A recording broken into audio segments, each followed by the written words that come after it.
Hello, people of the internet. I am James Phoenix, and this is another WWE Fantasy Log. If you're watching this, hi. Hi. It's nice to have a viewer. But we're going to do what we always do, and that is we are going to talk about the week in wrestling, mostly WWE. We're going to cover some news items. We're then going to go through the weekly programming, the Raw, the SmackDown, the 205 Live. We're going to award some points, and we're going to see where the hell we end up.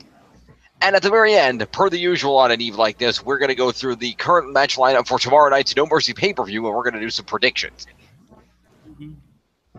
as we are wont to do. So, Do we just list off the predictions, or are we gonna record the predictions on our little thing here?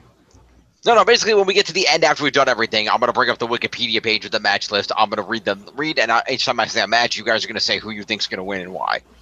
Okay. It's pretty easy. All right, so let me go to the news. Start off with the news. I don't think I need to even say what this week's top story is. If Flair's back, or the Heenan guy passed away, or did we already go over that? We did not. And yes, that Heenan guy. I'm sorry, I couldn't remember what his first name was. I knew it started with a B. It's just like off the top of my head. It's just like it was there and then it was gone. I'm not even sure if I got his last name right. You did. Yes, unfortunately, earlier this week we did lose WWE Hall of Famer, one of, if not the greatest manager and commentator of all time, Bobby the Brain Heenan. I knew it started with a B. He was age 73. I remember. I'm going to be honest, anybody saw the pictures, he was not in good shape. Did anybody see the pictures? I did not know. No. Yeah, no. Glad. Because all respect to Bobby Heenan, he's an amazing guy, but unfortunately, he has not had a good run of things. He had throat cancer and had to have his jaw removed and, like, other stuff. It wasn't good.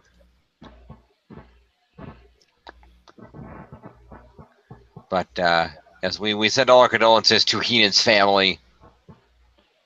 Indeed. And, of course, all the fans out there, we all mourn the loss of the Brain. May he rest in peace.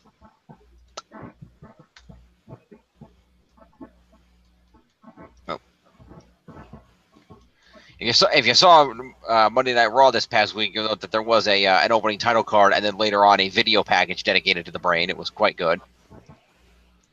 I assume it's probably on their YouTube channel, so I do encourage you to check that out if you get a chance.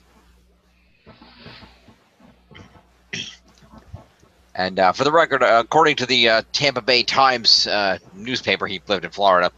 Apparently, Bobby Heenan did pass away from complications regarding his battle with cancer, as was previously mentioned. He had throat cancer in 2002, was in remission since 2004, but ultimately complications of the cancer led to organ failure. So,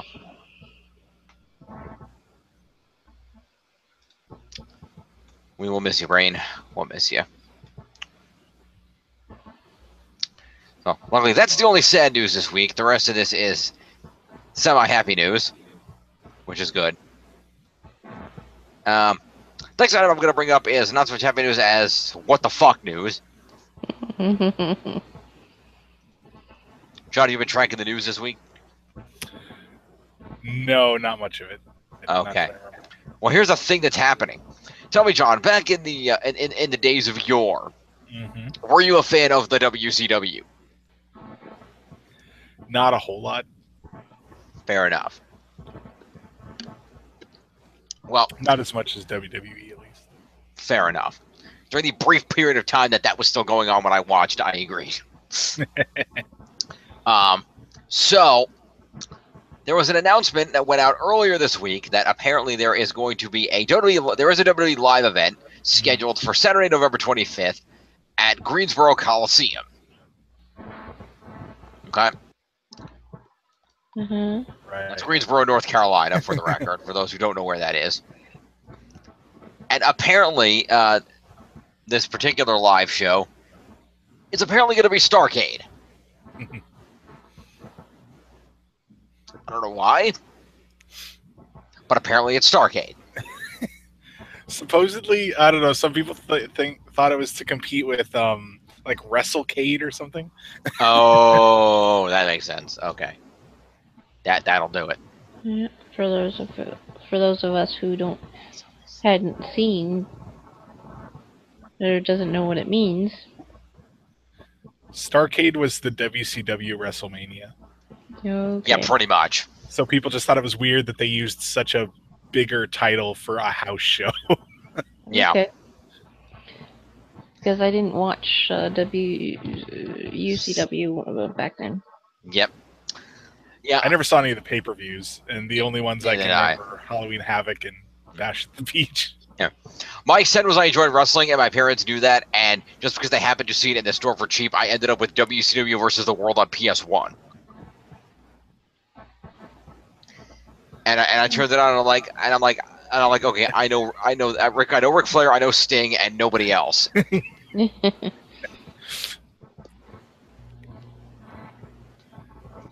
To Anyway. be fair, if you stop watching WWE in 3 years and you play the game, you'll have the exact same reaction. Yeah, that's true. That's happened true. to my friend and I when we played, I think it was like WrestleMania 19. We're like, who the hell are these? Like, who's this Batista chump? And then we saw a picture of him and we're like, I'm sorry, Batista. You're not a chump. Don't hurt me. Yeah. Now you have to go back and show him Blue Tista.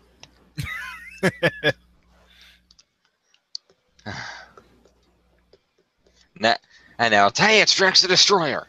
Yeah, pretty much, yeah. Anyway. So, Starrcade got its start in Greensboro. It's kind of a relevant location.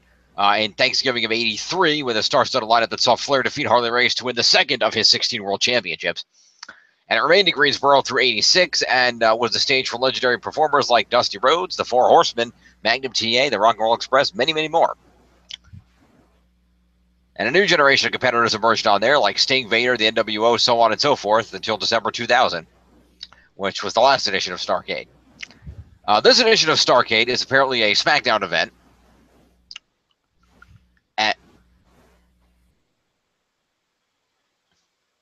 The hell?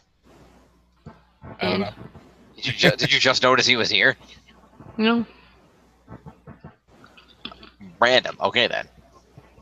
Oh, okay. No, the text chat thing. Yeah, it's like, I didn't know what you were talking about at first. When you're like, did you just notice he was here? I was like, I don't see Jeff. Like, No. So apparently the matches for this Starrcade event, it's a decent card. Apparently the matches are going to include Jinder Mahal versus Shinsuke Nakamura for the WWE title in a steel cage match. Natalya versus Charlotte Flair for the SmackDown Women's Championship in a steel cage match.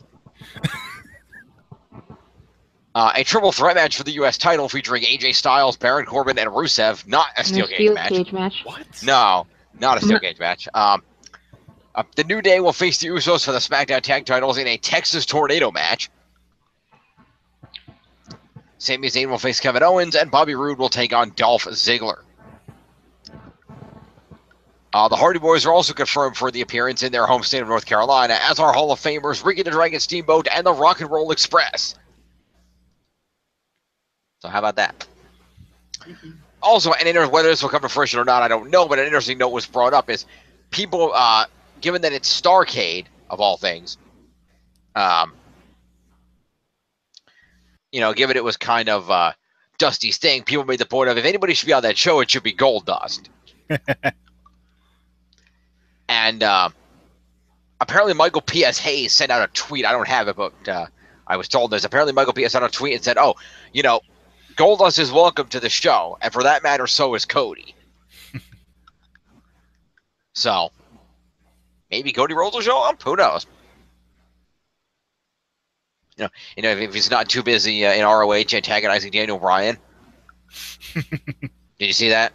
No. Yeah, there was an article. Apparently, he was like talking shit. I don't know if he's talking shit about Daniel Bryan or just taunting him, like he was doing the thing or whatever. Something in ROH. I don't know. Anywho, ROH House came out and said that take Daniel Bryan back in a heartbeat if he wants to wrestle again, and WWE won't let him. So that's the weird Starcade situation. What else we got?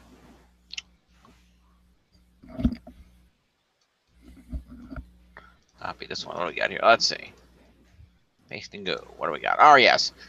So we did get some updates this week. First, at the top of the week, via a image that she sent out, we found out that Paige was at the WWE Performance Center training for her in-ring return. That she has officially been cleared from the neck injury and can't compete again, so it's just a matter of getting back into ring shape now. We then follow that up with a note from Brian Alvarez that she was going to have her neck evaluated again, and the checkup went so well that so much WWE ran article on their site teasing Paige's return to in-ring competition. And the belief is that she'll be back imminently, with speculation she's going to be on SmackDown Live since Asuka's going to Raw.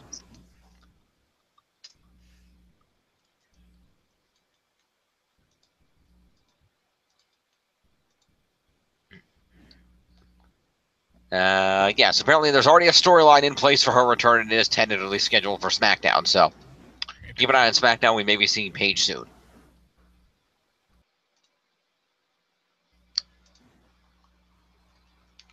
Rolling along. We'll just mention this briefly, because why not? We like to cover all sorts of WWE outgoing stuff. WWE put out a press release earlier, details for Season 7 of Total Divas. The Bella Twins, Naomi, Maurice, Lana, and Natalya return along with new cast members Carmella, Nia Jax, and Alexa Bliss. And in addition, the Season 7 finale will mark the 100th episode of the series. That will air on January 31st of 2018. This season of cast travels around the world as they embark on new journeys, cross new thresholds, and make difficult decisions about futures in and out of the ring. Naomi is hoping to hit the trifecta effect, keeping her marriage fresh to fellow superstar Jimmy Uso, maintaining a schedule, and taking a chance to stand out as SmackDown Live Women's Champion. Veteran cast member Natalya challenges Naomi's reign in a heated rivalry, so we'll get to see all that from behind the scenes. Meanwhile, the Bellas catch a case of FOMO during their time off. Together, they explore new ventures and contemplate when the best time would be to make their in-ring comeback. FOMO? FOMO. Promo? FOMO. I don't know what that means. Okay. I don't know. In case of FOMO. Let's see.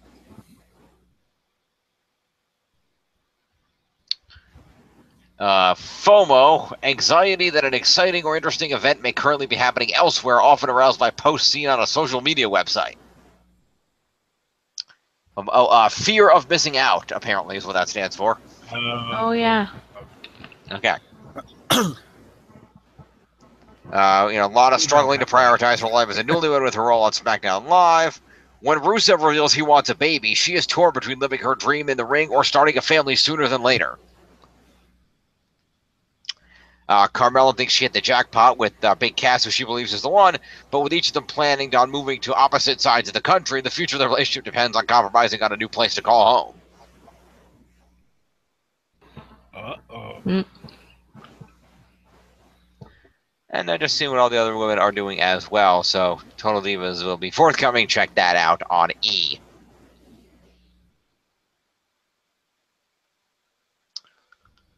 Good things.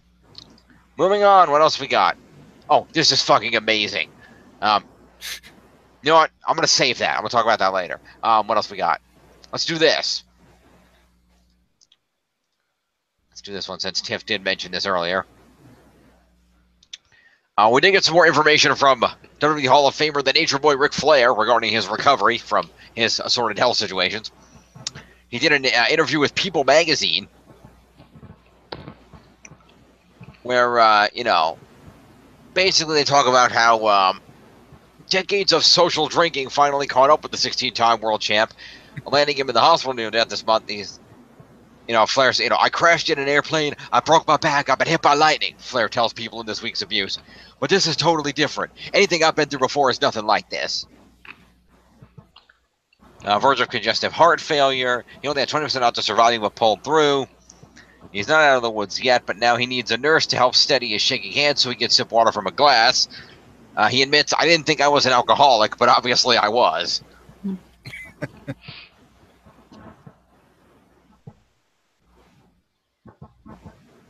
He said he never drank while he was working, but after as soon as work was over, he went right to the mill, and he doesn't do anything in moderation, admitting to a failed rehab stint 4 years prior. So clearly you did know you were an alcoholic. And apparently he does that in moderation. Yeah. I'm going to go recover. Nah, forget that.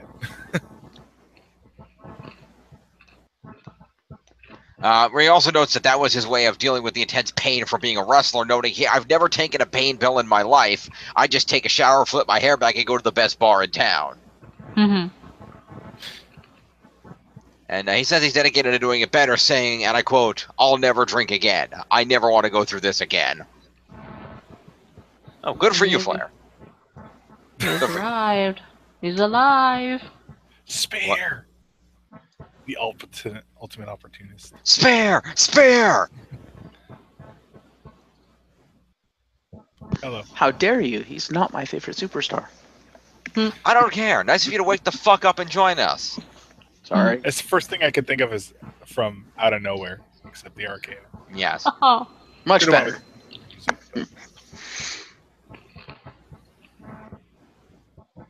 Although this week's RKO, not completely out of nowhere, despite what the commentators would have you think. But we'll get They there. always say Yeah. it's out I of know. nowhere. When he's like sitting there, you're like, it's not out of nowhere, Michael Cole. Don't say it. Out of no. God damn it, Michael Cole. Mm-hmm. Yep. Yeah. But some of them you could almost legitimately buy as out of nowhere. You're like, okay, I Some can of buy them, that. yes. But this week's, no. No. Let's be honest, the only one that's ever truly really been out of nowhere is when he RKO'd Hogan on the hood of a car. That was the one. I don't know, the Seth Rollins one was kind of out of nowhere because he just stood up into it. You're like, wait, what? The Evan Bourne one kind of too. Yeah. The Shady Yeah, that's Star like- RKO. Yeah, that. You're like, he can't do it from there. Boom. Oh, he did that. Oh, Yeah, damn, that was good. indeed. But back on topic, the Nature Boy was also interviewed on the Dan Le Batard show with Stugatz. I don't know, that's what it says. And I went on to elaborate more, saying that drinking was a way of life that was simply part of the business when he broke into the profession, and claimed that he wouldn't drink before wrestling, even when promotions did 2 shows on the same day, but did admit that he would drink heavily afterwards. He said after his near-death scare, he did the math and found out exactly how much alcohol and calories in general he was consuming on a daily basis. Saying, I've done all my math. I was drinking between 3,700 and 4,000 calories worth of booze, soda, splash of cranberry in my body every day, Flair added. Like 20 drinks a day. Damn. But I don't think I'm an alcoholic. I didn't know. It was only 20 drinks. And again, he did add, I'll never drink again. I never want to go through this again. So, I don't blame yeah. him. Strength to you, Nate. We're with you. Woo! Woo? Oh, wait, sorry. You gotta do this. Woo! Straight edge. All right. Jeff, since you showed up late, you get to do the next one. Okay, what's the next one? No, I'm gonna thing over here. Since you seem to know more about this general topic than I do anyway, here's a couple of articles, but you may already know about these things. Go ahead and give us an update on 4 horsewomen v 4 horsewomen. Oh. Oh, she actually signed a contract. How about that? So I guess Shayna Baszler finally signed the contract with WWE. Let's see. Yes, we know that. We know that they're going to do the 4 horsewomen versus 4 horsewomen storyline. Oh no, I didn't hear anything about it this week, so I didn't even know she signed. Let's see. What's the other one say? Well,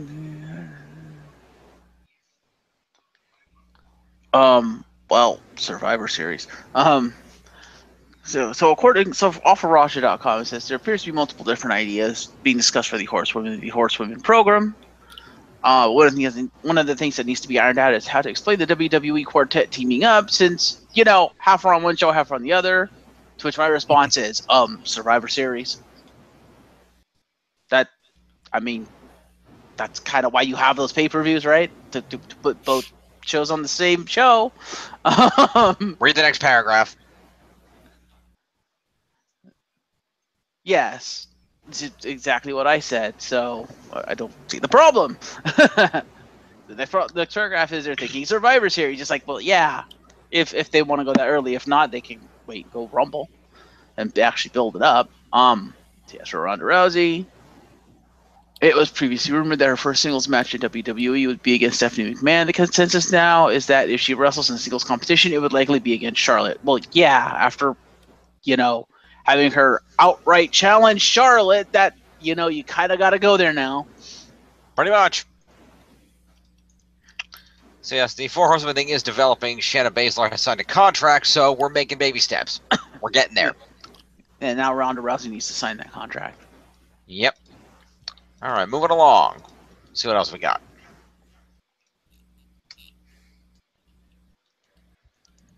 Paste this link. All right. So,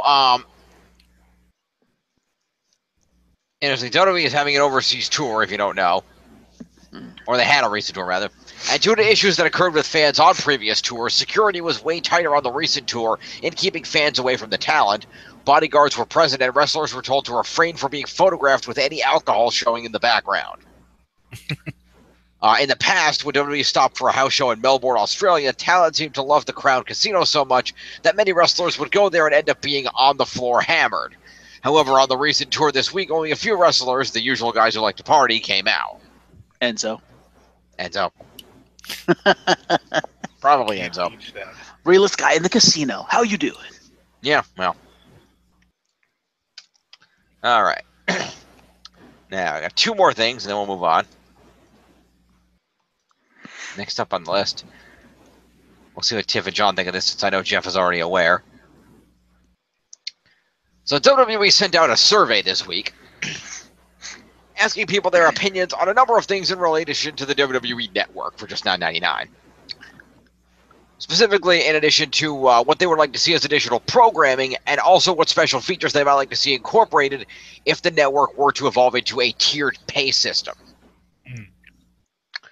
Items on the programming include, and I'm not shitting you on this, Ring of Honor, both old and new programming, WWE house shows to air on the network, TNA Impact Global Force Wrestling, historic and new programming, an audio channel that would feature listening-only content for pay-per-views, music playlists, sports radio-type call-in shows, and podcasts, original scripted comedies, examples cited were WWE Superstar Roasts, Southpaw Regional Wrestling, and WWE's version of The Office. Reality shows featuring life on the road for superstars, and insiders' view of superstars' intense training and workout regimens, WWE Superstar Cribs, WWE Style Apprentice to win a job in WWE, or WWE Legends House Season 2 Attitude Era. A TV14 in-ring show, a new weekly version of ECW or another edgy new promotion. Didn't work the last time. I'd recommend not trying it again. Please, no. Tournaments such as King or Queen of the Ring, a Lucha tournament, a tag team tournament, and WWE vs. NXT tournament. WWE Director's Cut, classic events and matches with narration by legends or current wrestlers. Be interesting. Original scripted dramas, and I'm not kidding, this says, and I quote, a WWE version of Game of Thrones. Oh my. That one I didn't see on the list. What the fuck? We almost had that. When Vince was trying for the incest angle, we almost had that. That's true. Yeah. That's true. The Ministry of Darkness was effectively Game of Thrones. You're not wrong. Yeah. Complete with Undertaker and his fucking symbol, with Stephanie like fucking crucified on it. It's like, yeah. Oh Jesus. Yeah. You heard of the Red Wedding? We have the Red Limo. Yes. Explosion. So the Red Wedding, we had the Black Wedding. Mm-hmm. Mm-hmm. Dong. Dun. Yeah.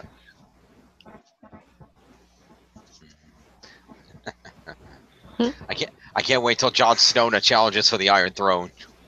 Yes. That's your new gimmick, John. Make it happen. There you go. Well, Triple H has an Iron Throne. He's used it in his entrance before. There you go. Just break that out, you'll be good to go. Now the only remaining question we have to ask ourselves is how much money do we have to pay Sable to come back as Daenerys?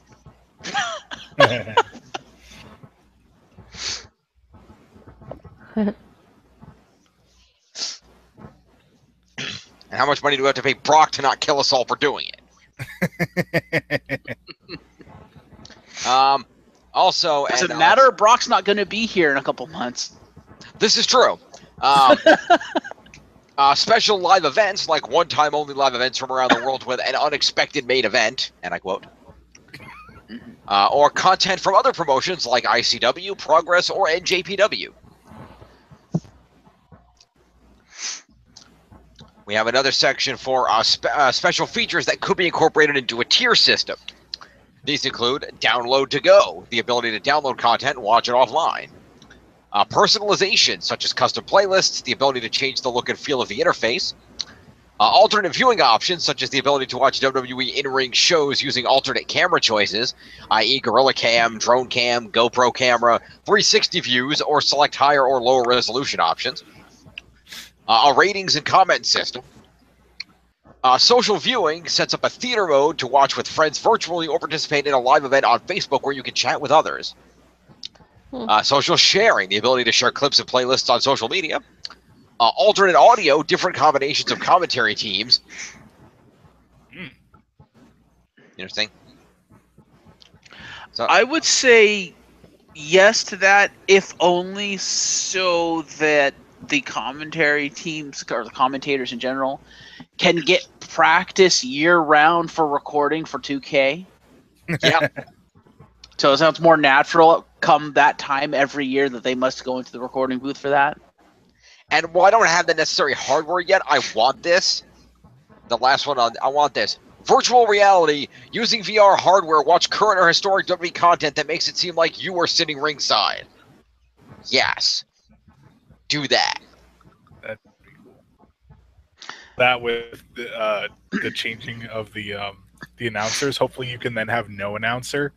So you're just sitting there only hearing the match while Right, hopefully. That would be really freaking.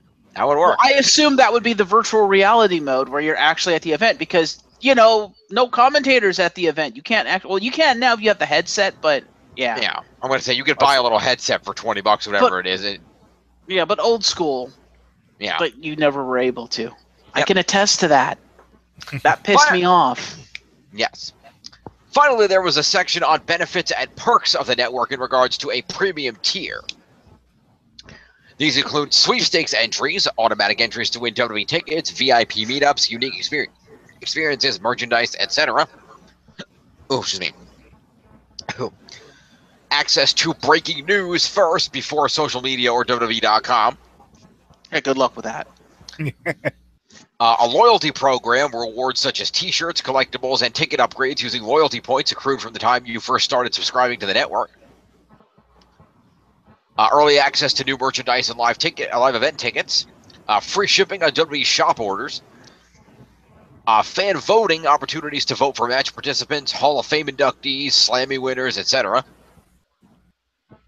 Like I said that, and like I told Jim when we were discussing this earlier, that would only work if WWE actually started listening to their fans. Preferred from John and Tiff. There's a premium enough for that. Yeah, there you go. Yeah. True. Preferred pricing, special offers for WWE VIP events, discount packages, meet and greet packages, etc. And a monthly call inside WWE headquarters, the ability to listen into a conference call with executives like Triple H or Stephanie McMahon. That just seems like a bad idea to me. I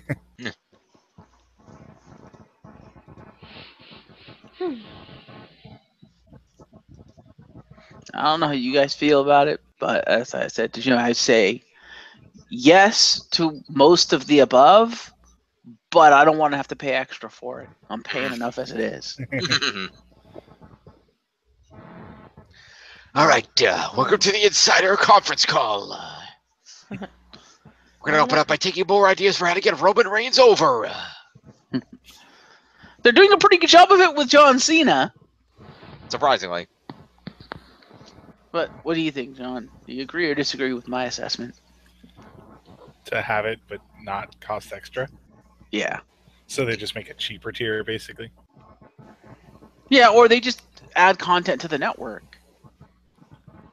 Yeah, content costs money, dude. Yeah, they apparently have a lot of it, especially if they're hinting at buying TNA. Yeah, but either way, it's not just that. It's a matter of if they're going to add all this content, you kind of have to pay money to maintain servers to host all that shit.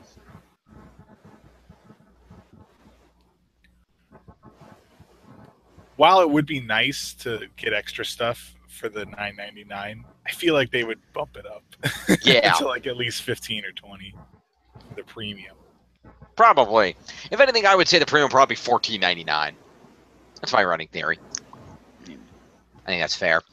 I'd pay that. If you're going for $14.95 by estimation by where you guys are, then it's probably going to go up significantly more in Canada, considering the last time I've checked, for the network in Canada is about $11.99. Well, that's because you're paying in crappy Canadian dollars. Listen here, bub. Yeah, don't forget, she's Canadian. She can say that. Oh, I know. She can. I can say it. You can't. That is Fair decidedly a Canadian thing. Yeah. Anyway, let's get on to the final item of the news before we move on to the usual scoring of the points.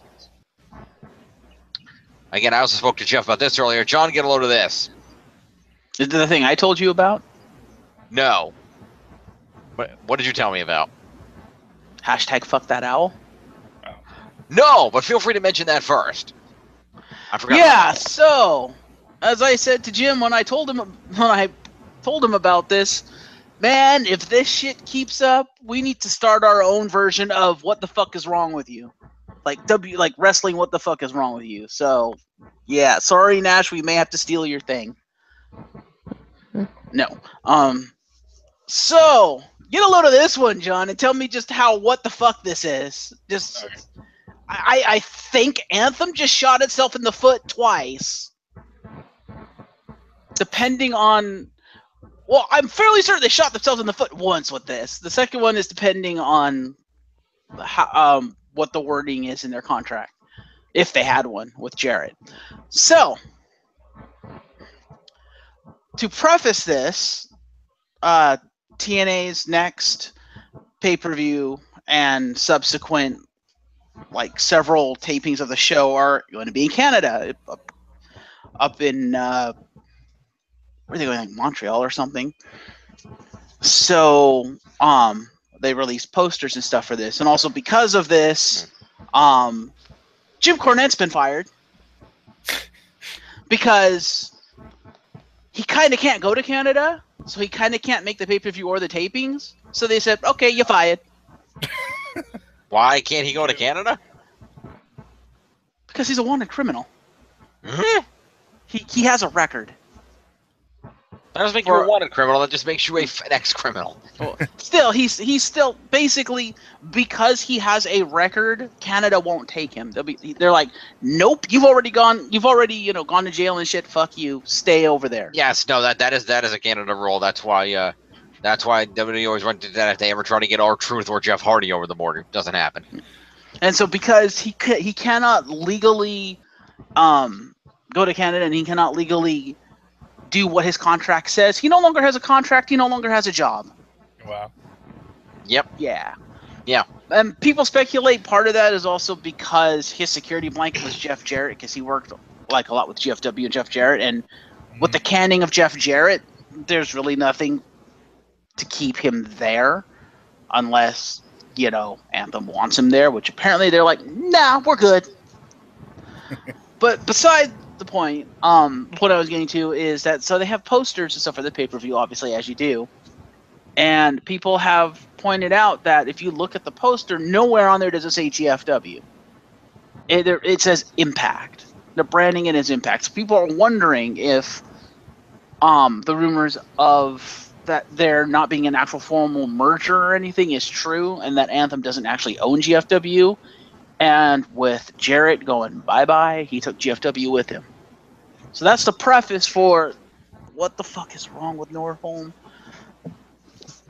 So apparently Anthem has announced that they're going to be releasing in a 4-part special the previously unreleased tapings of Global Force Wrestling's show. I can't remember the name of it off the top of my head, but they apparently about 3 years ago taped like a season of the show or a good portion of a season of a show in Las Vegas. But Jarrett could never get, a contract with any TV network or anything, so that never aired. And of course, with the supposed acquisition of GFW, Anthem has access to the GFW library. Yes. Assuming they have the rights to GFW. Which I'm like, given the fact you're not using the name tells me you may not have the rights to that ad. What are you doing? So that's potential strike one. But the one that I'm like, oh, you just fucking shot yourself in the foot, you dumb sons of bitches. So, airing 3-year-old footage is fine, but keep in mind, I just said they've edited it into a 4-part special. Mm-hmm. Well, to hide the fact that it's 3 years old, Anthem has decided that the best thing to do is outright lie. Because apparently, from what I understand, they've also edited in new commentary to cover the fact that it's 3 years old. Now, anyone who's been following wrestling knows that in GFW, there were some former TNA stars and stuff like that, many of whom were now employed by Vincent Kennedy McMahon. These include but are not limited to Mickey James, Bobby Roode, and there's a third one. Who's the other big one? Samoa Joe. Yeah. And there's some others in there, I think, too. But, so they decided to say middle finger Vince McMahon, and when Bobby Roode comes out, they have the new live commentary say, hey, look, that's Bobby Roode, and he was an NXT champion. Now he's made the jump, and he's here. I'm sitting here thinking, number one, he's on fucking SmackDown. Number two, I don't think Vince McMahon is going to take lightly the fact that you just lied about one of his superstars. Oh, wow. Yeah. Yeah. So apparently that's a thing. It is a thing. So, yeah. They keep doing this shit. Yeah, TNA's going to be the least of their problems. Anthem will cease to exist.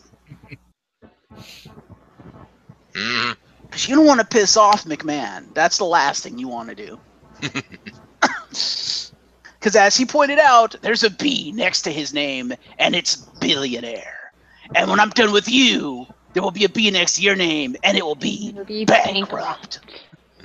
He is smart, kids. Yeah. So, yeah. I'll keep trying to keep an eye on that. But, yeah, when I saw that story, I was like, oh, God. It's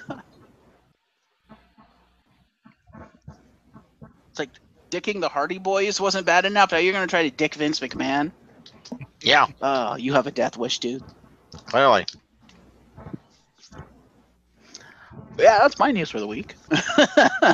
Alrighty then. Good coverage. So on to the final thing that I need to mention here. I'll push him over here and we go. So there was an announcement earlier this week about an event that will be occurring next year. Okay. You know the one I'm talking about, Jeff. We went over this. Oh.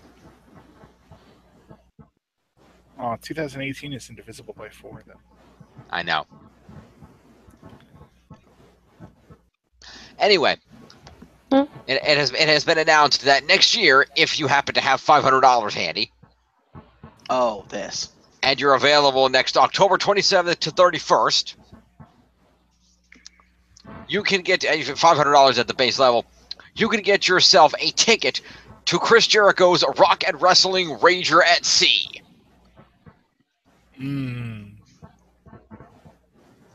Damn, 500. 500 at base if you're sharing a 4-person stateroom. 8,000 if you want a private owner room. Wait, you saying this in October when it's going to be butt-ass cold? Not in the Bahamas. Yeah. Yeah, okay. They're sailing Assuming out it's there. of No, it is. They're sailing out of Miami to Nassau and the Bahamas. No, I meant the Bahamas is there. Well, yeah, the Bahamas might be gone by then. We'll have to find out. But anyway, He's also making the assumption there's going to be no hurricanes. that too. But we'll see. This includes 2,300 friends of Jericho can fit on the boat, 5 venues of raging entertainment, endless rockin' moments, and 1 family of Jerichoholics. Included in this event are a variety of entertainment that will be occurring on the Rocket Ranger ship. Obviously, Jericho will be there. Also, Ring of Honor will be there, and they will be promoting the Sea of Honor tournament. Said Sea of Honor tournament will be hosted by special guest good old JR Jim Ross. Special guests at said tournament, whether I don't know if they're competing, but special guests that will be present will include Diamond Dallas Page, Mick Foley if he can walk, Ricky the Dragon Steamboat, Rey Mysterio, Raven, and more. Let's see, who else is here? If anything, Mick will show up to do commentary with JR. Yep. The Busted Open Radio podcast will be there. That includes Bubba Ray Dudley. The Keeping It 100 podcast, hosted by Conan, will be there. Conan with Disco Inferno and Hurricane Helms. So they'll be there. There's at least one hurricane.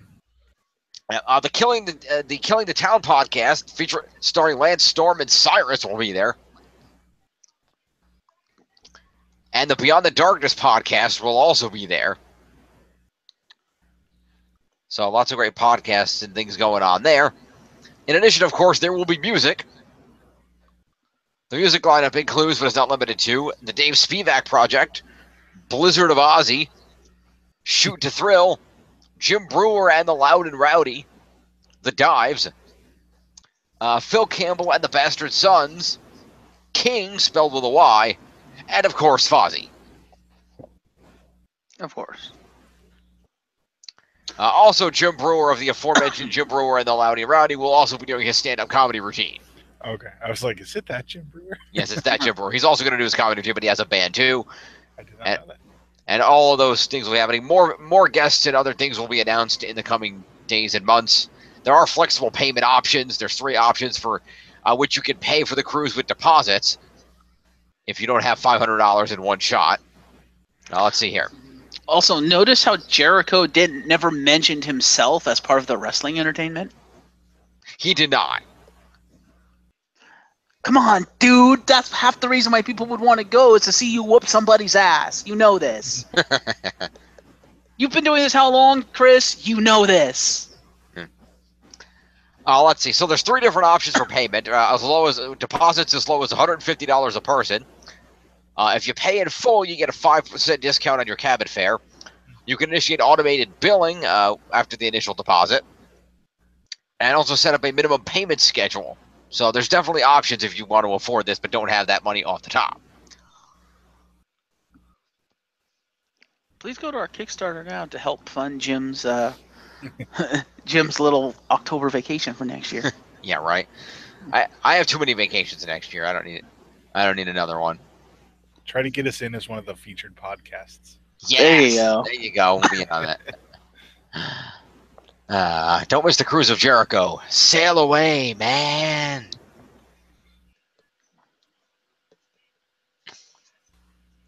Also, there will be 3 Talk is Jericho podcasts filmed on the boat. Yeah, that makes sense considering how many people are going to be there. Yeah. Also included with that price, by the way, is the cruise itself, all the wrestling matches and concerts, all your meals, non-carbonated beverages, the pool and hot tubs, the Norwegian Jade is the ship this is happening on, by the way. All the Norwegian Jade's amenities, including the casino, the health and fitness center, the full-size sports court, the video arcade, and more. Sold. There are youth programs if you're bringing kids with you, John. And that also includes all the taxes and fees, which total out at $225 a person, by the way. Not included are gratuities, obviously gambling itself, the spa, alcoholic beverages, soft drinks, and bottled water. However, packages are available for that. There are some specialty restaurants that require a cover charge, the $7.95 room service convenience charge, any meals, events, or tours while they're in ports, which will be in Nassau, the Bahamas, the pre-cruise or post-cruise hotels, ground transportation, and travel insurance are not included in that. 3 Fozzy shows, all kinds of good stuff.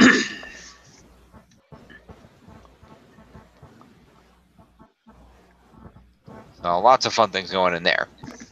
So the cruise itinerary is as follows, if anybody's interested.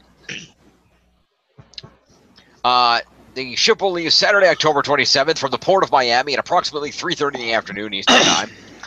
Sunday the 28th will be a day at sea. On Monday the 29th, the ship will dock in Nassau, Bahamas from 8 a.m. to 5:30 p.m. Then Tuesday, October 30th will be a day at sea, and then on Wednesday, October 31st, the ship will return to the port of Miami at approximately 8 a.m.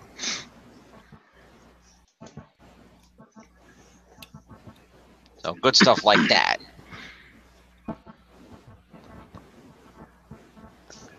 Check all that out. What else? Let's see.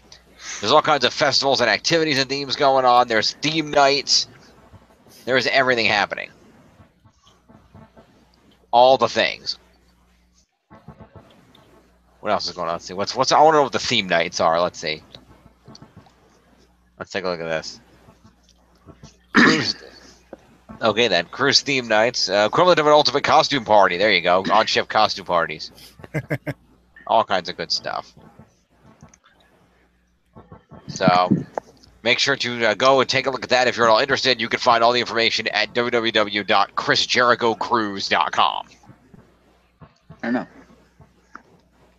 So get on all that good stuff. Book now. Hey, Jim, have you gone over WWE 2K18 news yet? I wasn't aware there was any. Yeah, there was a dev spotlight. Kind of interesting. Okay, go ahead. Because they went over the creation suite. Okay. Which is what you'd expect, a whole host of new moves, and they've now added more like default faces to add more ethnicities and stuff, which is kind of good. But there was one thing there that made me facepalm because I know why it's there, and I'm like, for fuck's sake. Okay. Now, there's a good and a bad to it. The good is you finally get what you want. The bad is I know why it's there. Okay. See, they've added new material types for your clothing and things, right? Like metallic and stuff like that. They've had those. One they've added? Glow! Yeah, and it's exactly what you think because they showed off the new types. And I was like, that can't be why it's there. That can't be what that is. And then they showed it, and I facepalmed. Because it's quite literally, you can add Naomi's effect to your shit. I'm like, oh, great. But not bad. The nice thing with the new stuff like that, because they have that and glitter and stuff, one thing they showed off, you can now make your own Jericho light-up jacket. Thank you. Because they showed off somebody with a vest, and the lights were off, and it glittered like Jericho's does when he's in the dark. Nice. And I was like, ooh, Jim's going to use that. And then the very next thing was, hey, you could be Naomi. I'm just like, oh, for fuck's sake. So, yeah, that's a thing. So Nice. the Creation Suite looks decent. They've added more fine control and stuff to it. Mhm. You know, go watch the Dev Spotlight. They could do a pretty good job of talking about it. They went over a little bit of the new highlight reel, recording highlights. They've kind of decided to take the Overwatch approach, Jim. Okay. You can now basically record multiple highlights throughout a match and then go back in afterwards and edit them together.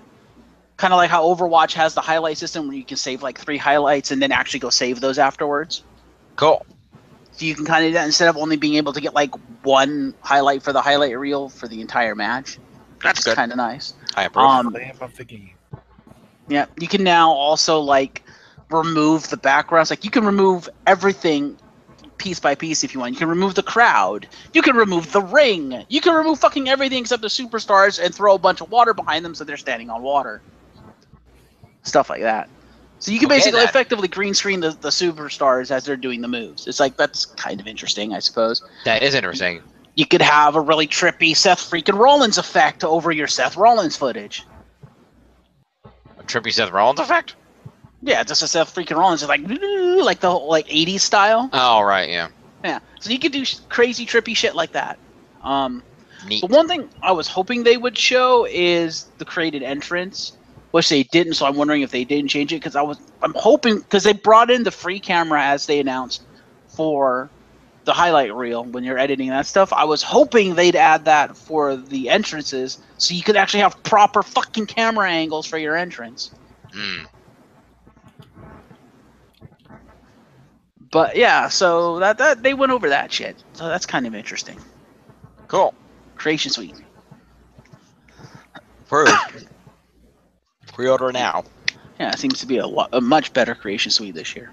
Indeed, indeed. You're finally going to get your Jerichoholic Phoenix jacket, aren't you? I am. It's gonna be cool. All right. Let's move it on along, as we are wont to do. Indeed. Indeed.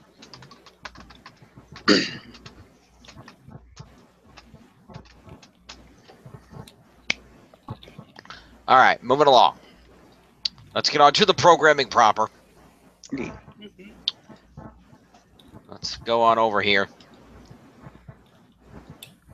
All right.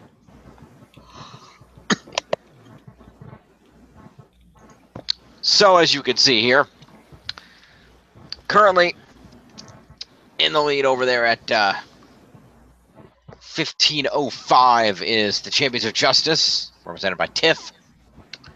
In second at 1300 even is TNA Worldwide with Jeff. In third at 1160 is the Glorious End with John.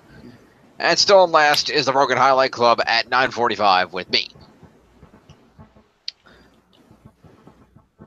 This is not terrible. You're still within striking distance. It's not terrible. So, we have to open up with a quick decision. Yeah. Given that's been announced, John, would you like Bailey back? Yay! Yes. Oh, you didn't hear that announcement? No, I didn't. Yeah, she showed up on Raw and they put her in the women's title match. Oh wow! It's now a fatal 5-way women's title match at the pay-per-view, which we will talk about. No mercy. I am excited to have her not win. Yeah, well.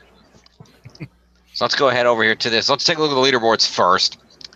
As you can see at the top, the realest guy in the room, Enzo Amore, the #1 contender for the Cruiserweight title at tomorrow's pay-per-view. Followed by AJ Styles, the U.S. champion, at 208. Cedric Alexander at 162. One half of the Raw Tag Champs, Dean Ambrose at 144, just a point ahead of Shinsuke Nakamura, the #1 contender for the WWE title, at 143.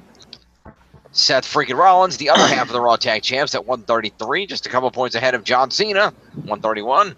Followed by Roman Reigns, trying to play catch-up at 118. Followed by the Raw Women's Champion Alexa Bliss at 112. Followed by Grand Metalik at 110 rounding out the top 10. Just barely edging out Braun Strowman by 4 points. Mm-hmm.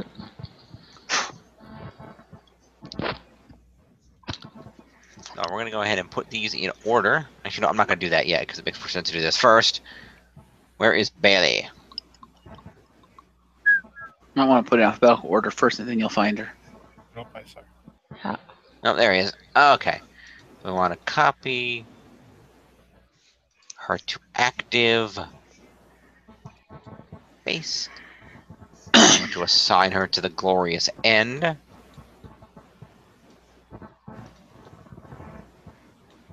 Paste you. I'm making a piece of crap.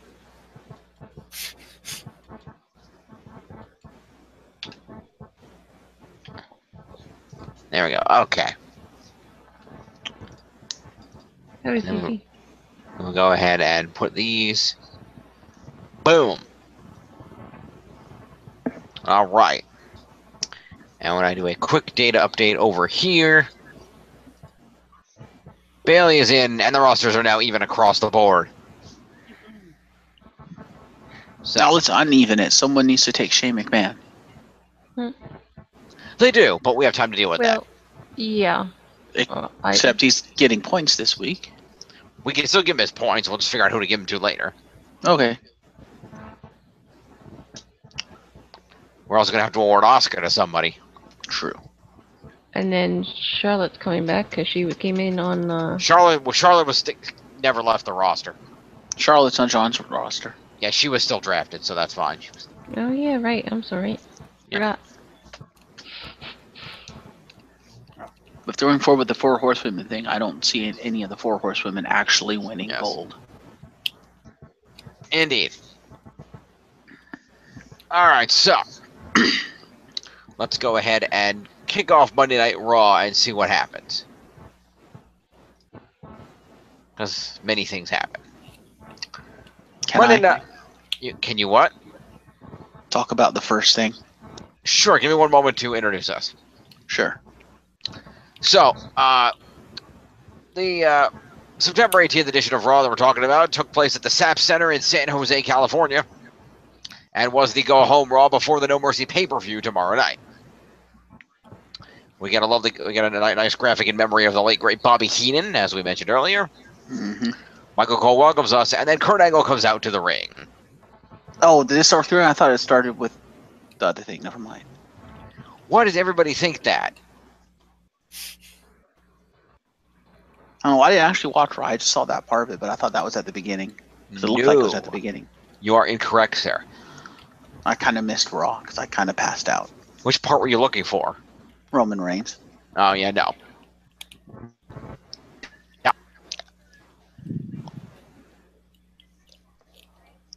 But it's a Kurt Angle thing. Is that where he gets like confronted by the Miz and then Jason Jordan comes out? The hell?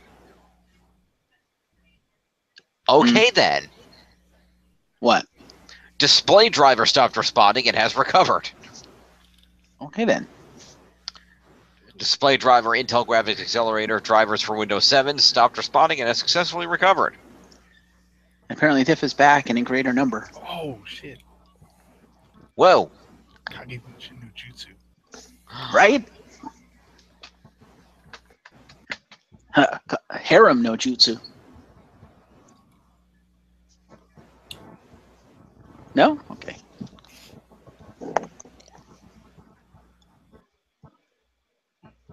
So, Jim, you still there? Yeah, hang on.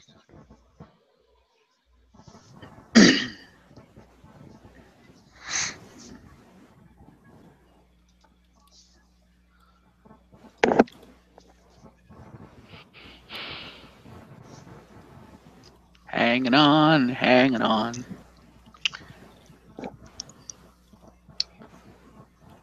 Okay, that's better. Sorry that when the display driver crashed, it screwed up my ability to read anything in Firefox. Mm.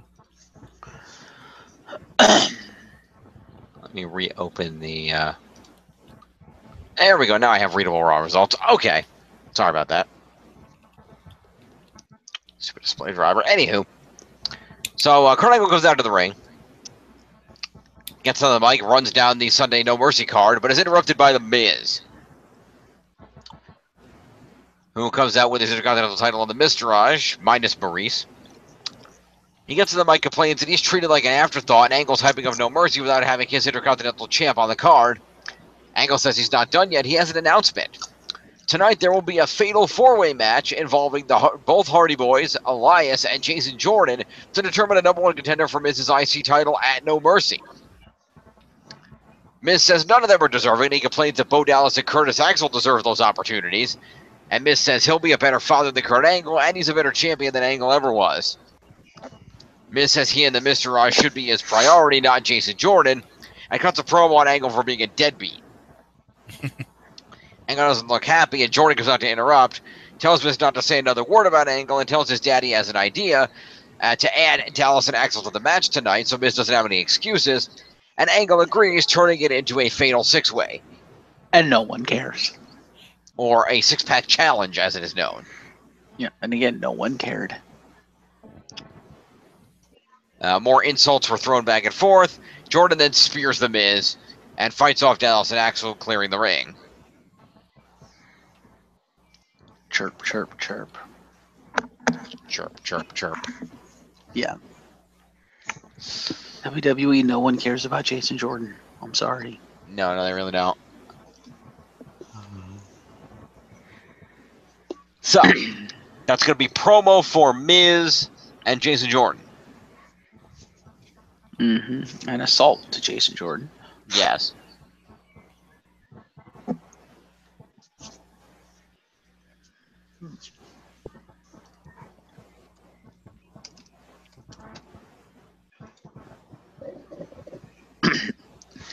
Jason Jordan with 5 for a promo, 4 for an assault, and that spear is a move is 10 points to Jason Jordan. He actually has a spear? Yep. Didn't know that. Spear! An assault to the Miztourage? Did they attack him too? I assume they fought back. Yeah, fights off Dallas and Axel. Yeah, okay. They'll get 4 points each then.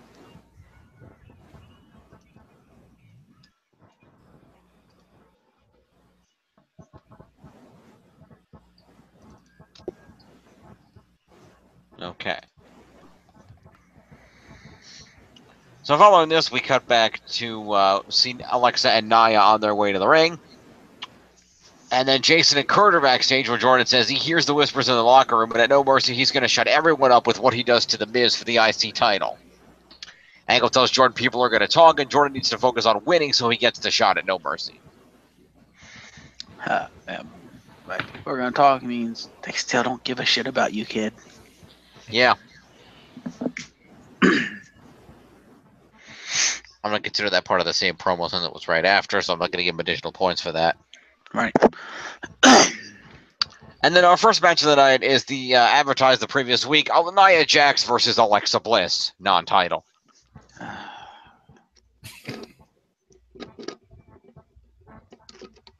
What? Alexa loses. Yes, she does. And he's sad about it. Apparently. Yeah. All right, so Alexa loses, Nia wins. We'll do Alexa first. Alexa didn't even have any moves. Wow. So Alexa is just going to get herself 5 points for being in this match.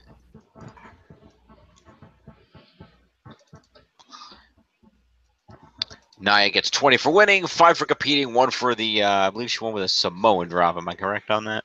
Yes, Samoan drop. So therefore, that is 26 points to Nia Jax. Hey, I have Nia Jax.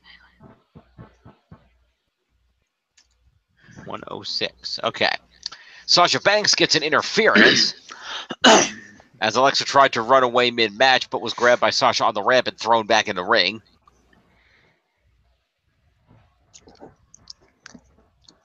So we're going to give interruption points to Sasha.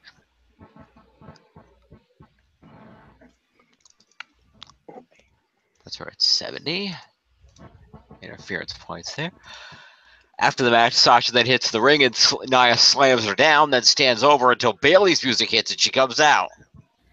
Bayley hits the ring and helps Sasha take out Nia and send her to the floor. They hug and raise hands, and Bliss tries to get between them to join the celebration.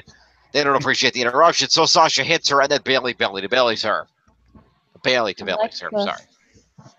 Alexa was in that Spirit and Nia too with the other two.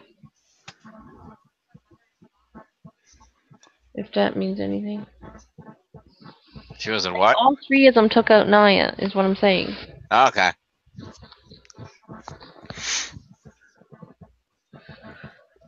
Yay, Alexa gets more points. Woo. Okay, fine. Out of match assault for everybody. Except Nia. Well, Nia slams Sasha down, so no, everybody gets out of match assault points. Okay. Why not? So Bayley is going to get 4 for the assault and 1 for the Bayley to Bayley. It's 5 points Bayley. Is Bayley. Alexa is 320, going to be 122 for Alexa. And then Nia is down here somewheres. We're at 111. And the top 10.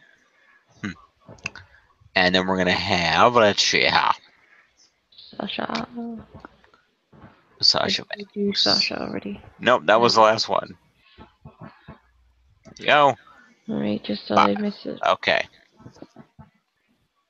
Rolling along. Following this, we see Twitter reactions to the passing of Bobby Heenan. We then see a video package comparing the careers of Brock Lesnar and Braun Strowman. Doesn't really matter any. Then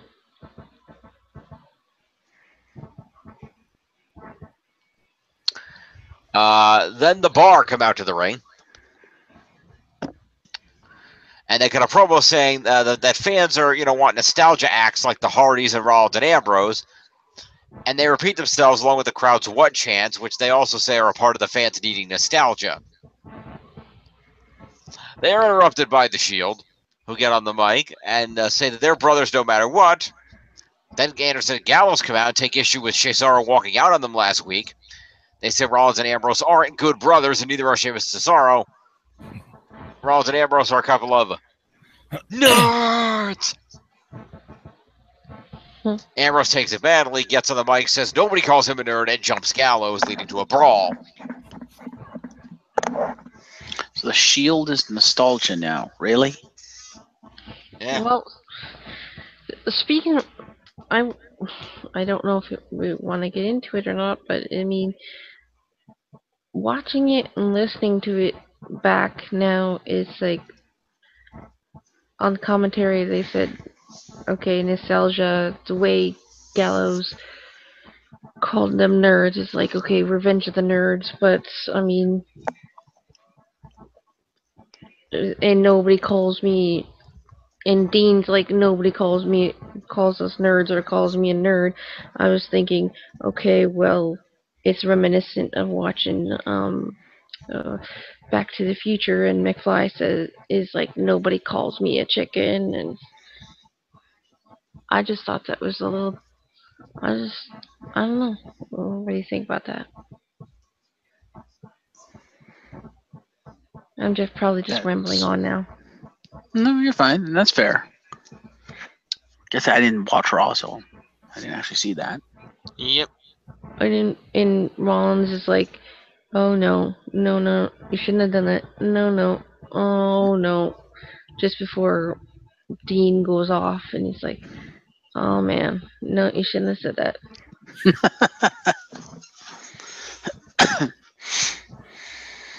Oh, it was kind of funny, actually.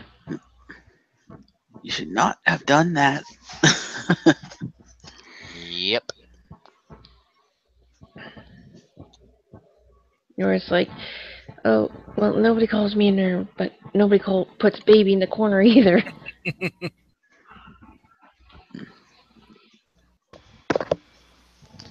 We do. We're her parents. She's 16. You're like 40.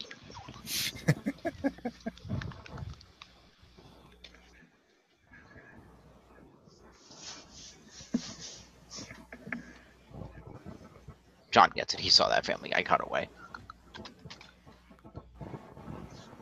Anyway. So for this opening shtick, everybody's going to get promo and assault. So that's going to be 9 points to everybody I just named. Did Cesaro get in on it? Because it didn't sound like they got in on the assault. Yeah, they all. Now, all three teams brawled around the ring after Dean threw the first punch. Yeah. Okay. So everybody is going to get points on that. So let's go ahead here. Dean Ambrose. That's what I say, 9 for everybody. So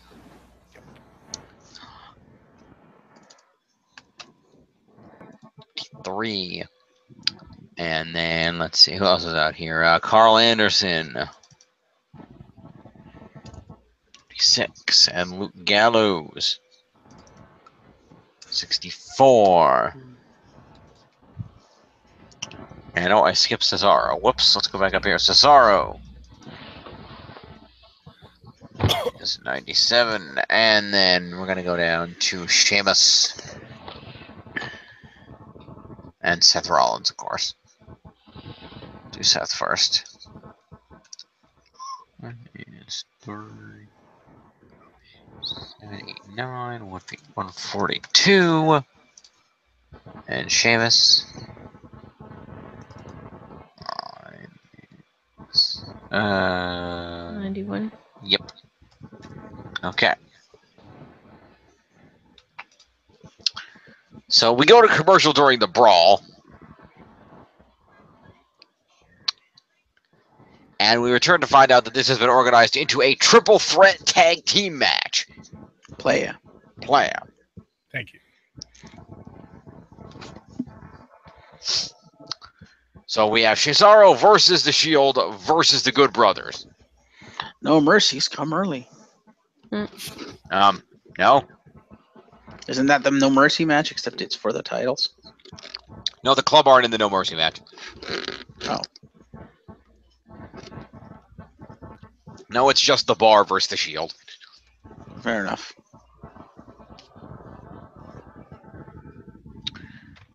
So this cluster of a match happens. There's guys tagging each other in and out. There's craziness. But the whole thing ends when Dean living together. mass hysteria. Dean Ambrose hits a dirty deeds on Carl Anderson and goes for a pin, but then Sheamus throws him out of the ring and pins Anderson instead, giving the Bar the victory for this match. So we will score the not victors first. So let's see here. As far as I can figure out, by the way, Sheamus had no moves, so just random. But anyway, we'll go ahead and we will do the Good Brothers first. A triple threat tag team match, I believe it qualifies as a specialty, would it not? Yes. Yep. All right, so our base of this is going to be 5 for competing and 3 for a specialty, so 8 in this match. So Luke Gallows has 8 plus 2 moves is 10 points to Luke Gallows.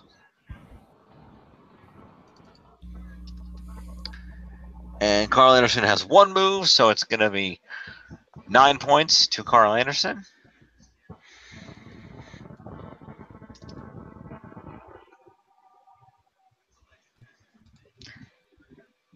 And then for the Shield, we're going to have Seth Rollins is going to have the 8 points plus 3 for moves is 11.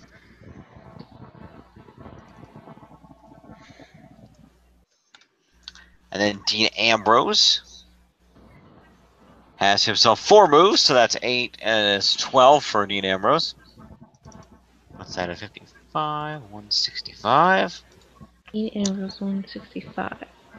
Yes. Go back down to Seth, and what was that again? 153.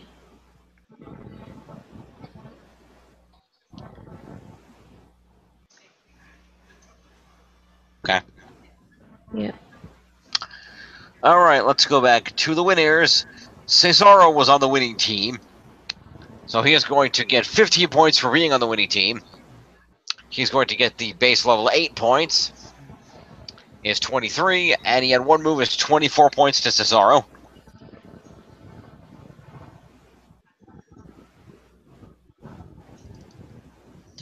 Is 107, 117, and 4 is 121. And the top 10 for Cesaro. And Sheamus got the victory here. So Sheamus is going to get himself 20 points for winning a match. An additional 10 for winning a specialty match is 30. He's going to get the base level 8 is 38.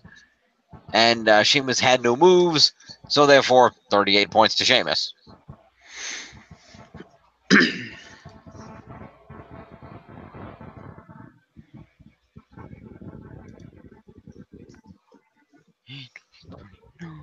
It would be 129.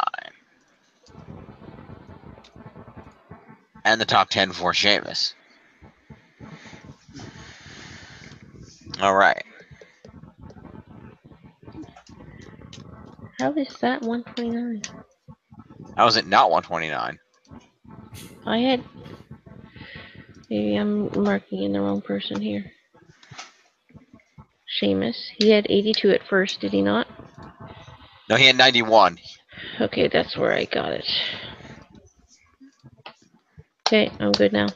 Okay. After this, we cut back to the locker room where The Miz is giving the Miz Taraj a pep talk. He trashes Jordan Angle, and then the two of them butt in and say their pedigree goes back further than Jordan's.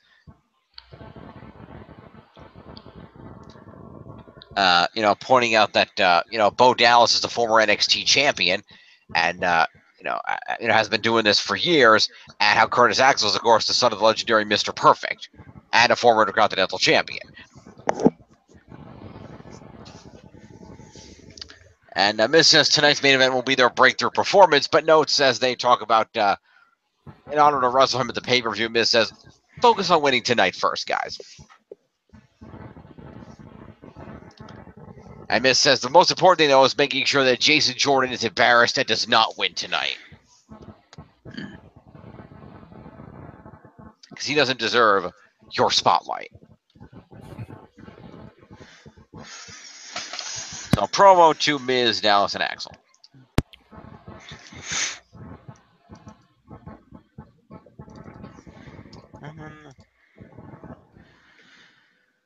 It's Axel. Goes to 60. And Bo Dallas. Where's Bo Dallas? There we go. That's 61. Okay.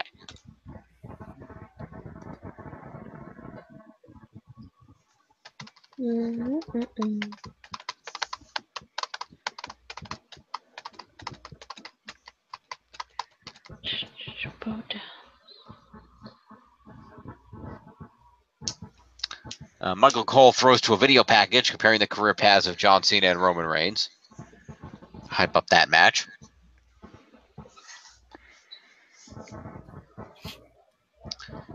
Hype. Yep. We then cut to Kurt Angle on the phone backstage when he's interrupted by Goldust. You mean Dustin Rhodes? Yeah, when he turns around, he is not wearing his face paint after what happened last week. And he says he needs another chance against Bray Wyatt tonight, and that he's not asking Kurt Angle as Goldust. He's asking as Dustin Rhodes, Kurt's friend for many, many years, and who's known for a long time. Says he will not be a pawn in Bray Wyatt's game against Finn Balor. He's got to prove he's better than that. So Kurt grants him the match after some convincing.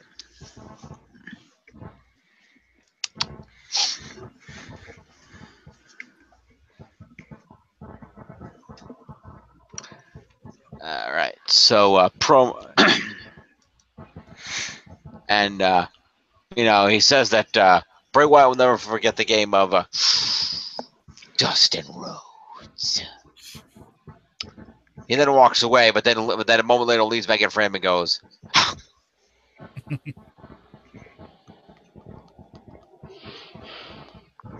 no. Promo to Goldust.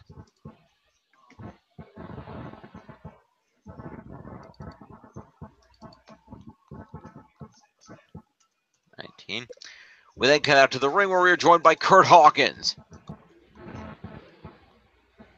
How does that man still have a job? And Kurt Hawkins in the ring cuts a promo talking about that he has some very sad news to announce tonight. And that's that the Kurt Angle... Kurt Angle, the Kurt Hawkins. What did he call it again? The losing streak. No. The other thing. The Kurt Hawkins Star Machine is officially closed. Oh yeah, right. However, he has a good news too, because it's in its place tonight. He is opening the Kurt Hawkins History Machine. Because tonight they will be witness to the breaking of his 114 match losing streak.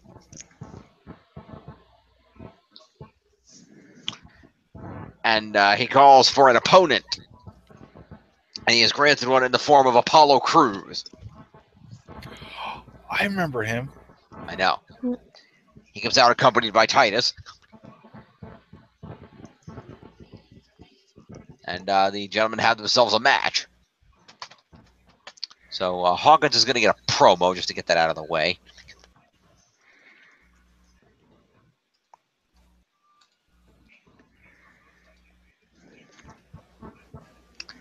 Now they do a match. Kurt Hawkins, of course, loses, hitting the 115 match losing streak. And a graphic saying such appears on the screen after he loses, by the way. Brooklyn Brawler.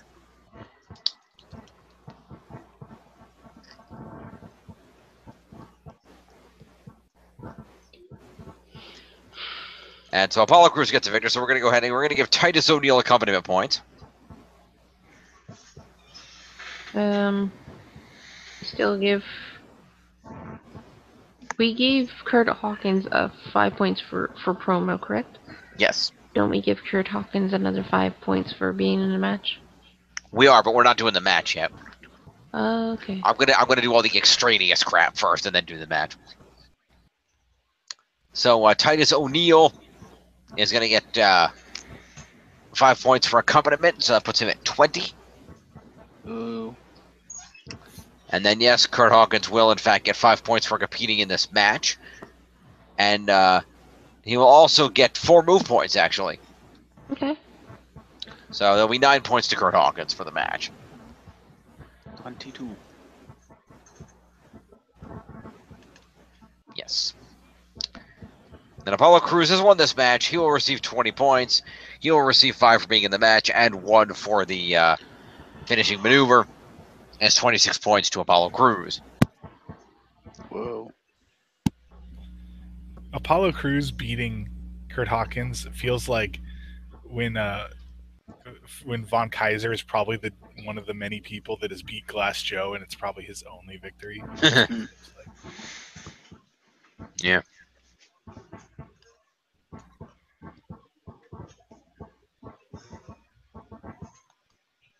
So, following the match, Michael Cole conducts a simultaneous interview via satellite for 2 different locations with Braun Strowman and Brock Lesnar. And Paul Heyman. That goes without saying. Heyman speaks on Lesnar's behalf, of course. And Strowman says that he left Lesnar lying last week, and he's the only one capable of putting down Lesnar for good. Heyman interrupts, saying that Lesnar doesn't respect any opponent, but he admits Strowman is his most capable challenger yet, and adds that Strowman won't survive Suplex City. But Strowman says not only is he going to survive Suplex City, he's going to run into adversity, and he is going to destroy Suplex City.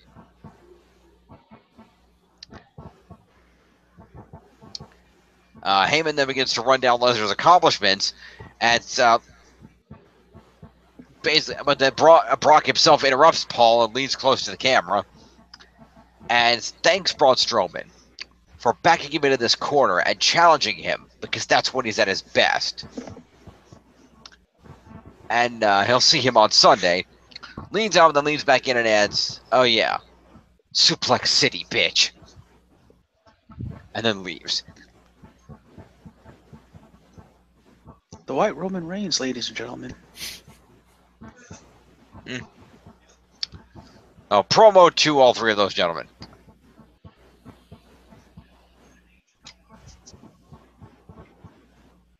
Oh, promo to Braun Strowman. 111. And promo to Brock Lesnar. 6. And promo to Paulus.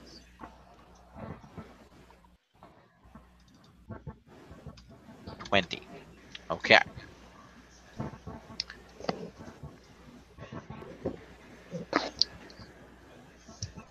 And then after this, Roman Reigns comes out to the ring.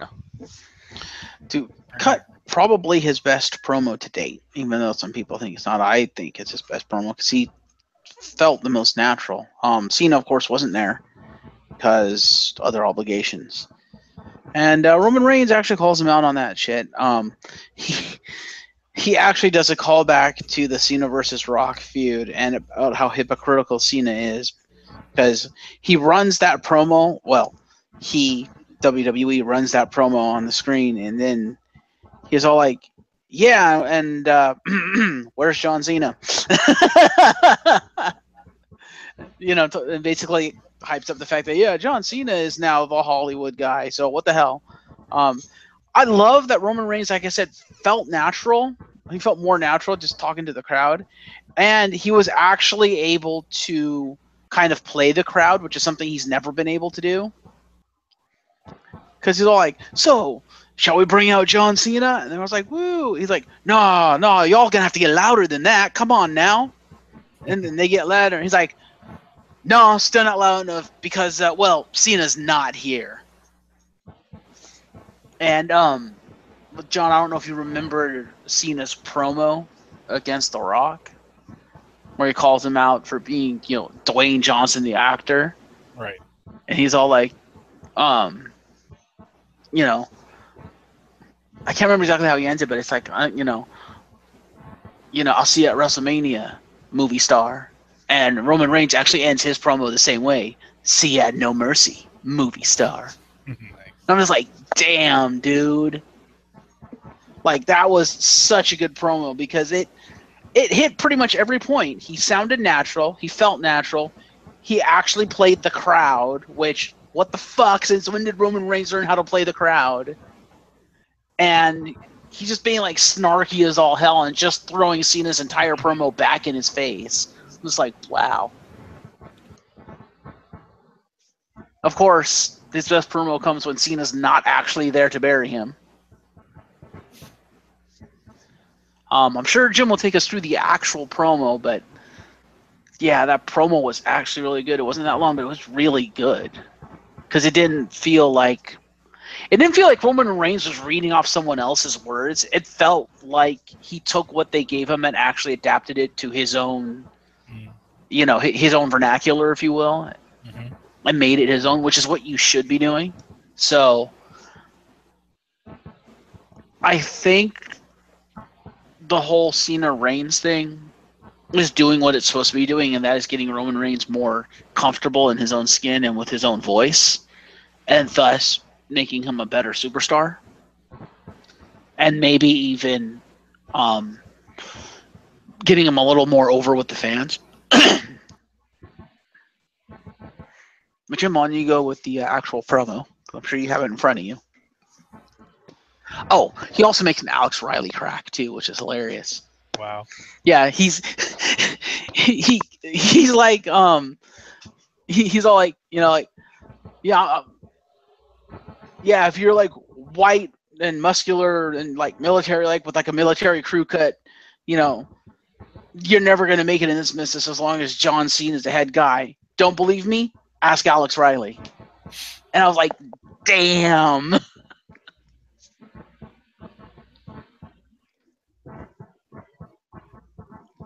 So yeah, they keep on rolling with the calling out real life shit. Now shut up. Go ahead, Jim. He says, Cena might be the best talker ever, but sometimes he says stupid shit. Oh yeah, he does say that. Reigns says he's not the next Cena because he doesn't look like Cena. He says if he looked like Cena, he wouldn't have a job here. Ask Alex Riley about that. He calls Cena a little bitch and the biggest hypocrite to ever step foot in WWE. And then plays footage of the 2012 Cena criticizing The Rock for leaving to go work in Hollywood, and Cena saying he'll never leave WWE. And Reigns, after the clip, asks the fans if they should bring out Cena, gets a mixed response, says he's not here tonight, and Cena's all talk. Looks at the camera, says he'll see John on Sunday, and then leaves. See ya, no mercy, movie star. Yep. Like, I love his delivery. Yeah, you know his points. Yeah, I never thought I'd say that about a Roman Reigns promo, but I actually loved his delivery with this promo. I think that's why I consider it his best promo to date. You should go check it out if you haven't listened to it. It's not that long. Fair enough. Did you see the promo, Jim? I did see the promo. I did not hear the. I missed what he said when I heard him say Alex Riley, but I missed the lead up to that punchline. But otherwise, I did see the promo. Yeah, that was great. I was like, wow. Yeah. Pretty good. Yeah. Cut backstage to the Hardy Boys, who are having an interview. And they talk about how, they've always fought each other growing up. So fighting each other in this match tonight is nothing new for them. It's not a big deal. And they bump their fists and agree that for tonight's main event, may the best Hardy win. So, promo to the Hardy Boys. Let's go, Hardys.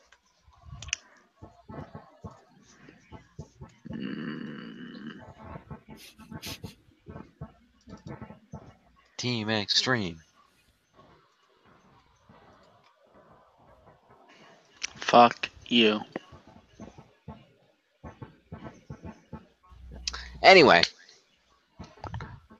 Bray Wyatt comes out to the ring. And he has himself his match against Dustin Rhodes.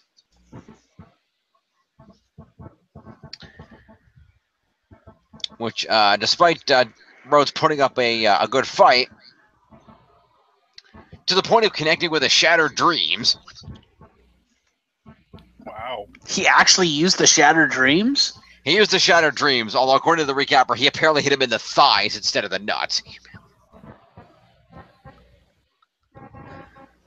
But he hit the Shattered Dreams and then ran off the ropes, but then got caught with his sister Abigail. So Bray Wyatt with a victory here, despite Dustin Rhodes' best efforts. So Dustin Rhodes is going to get 5 for being in the match, and 2 for moves is 7 points to Gold Dust. Can he get OMG points for using the Shattered Dreams? Because what the fuck? And Jim is just jimming me. That's great. It is pretty surprising. I don't care. You guys tell me.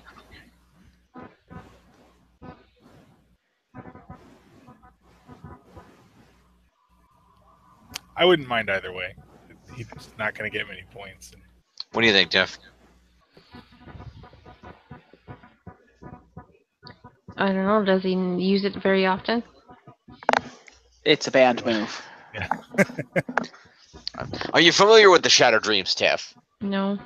It's basically throw a dude into the corner, and then while there, you take his right leg and put it up on the right-hand rope, and then put up his left leg on the left-hand rope, and then you come to the opposite corner, and you run at him full tilt and knee him in the nuts. Mm-hmm. It's quite painful, and as a result of being a fancy low blow, it is, of course, a banned maneuver, and he does not use it very frequently. He hasn't used it at all since it's been banned. Which is why he only kicked him in the legs, because he would have. Yeah, he kicked him in the thigh to avoid getting DQ, but still using the move for the pop factor. Because he's made like he's going to use it before, but he's never actually done it until now. It's like, wait, what?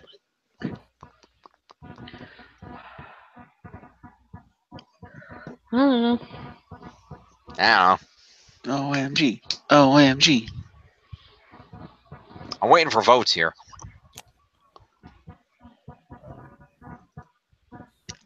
Sure. All right.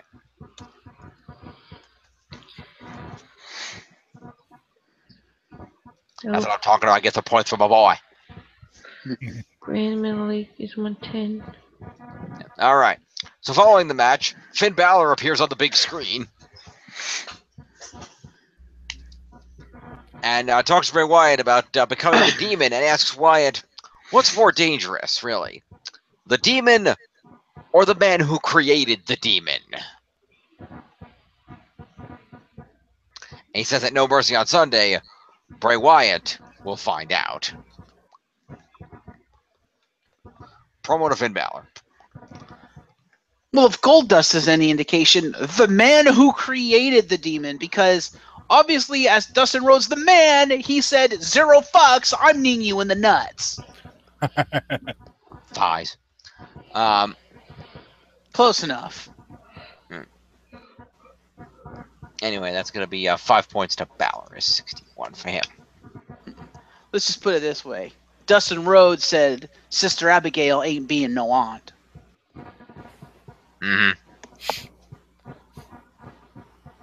Anyway, so we see a Bobby Heenan video package, very well put together by the WWE video package people. That's pretty huge. Before we continue, did I miss something, or did we not give any points to Bray Wyatt? Oh shit. Okay. 20 points for the match, 5 for competing, and 1 for the Sister Abigail's. 26 points to Bray.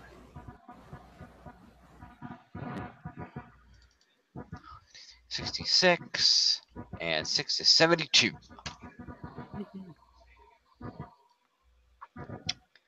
Enzo Amore is shown backstage dancing around and high-fiving people. And he then makes his way out to the ring. And he cuts a promo about facing Neville at No Mercy on Sunday, but is interrupted by Braun Strowman, who comes charging out of nowhere, clotheslines Enzo down to the floor, tosses Enzo into the ring, follows him in, and there is an audible "Thank you, Strowman" chant. He lifts Enzo up off the mat by his throat and chokeslams him down, then picks him up again and plants him with a running power slam, then leaves him laying as he walks to the back. But before Strowman can get all the way to the back, Neville comes out. Strowman sees Neville, but they pass each other without incident. Neville then heads toward the ring and drags Enzo toward the turnbuckle, heads to the top rope, and then it takes his time to hit him with a red arrow.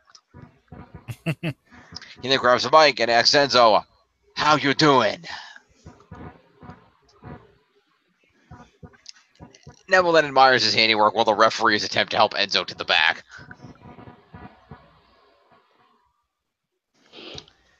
So that's a promo for Enzo.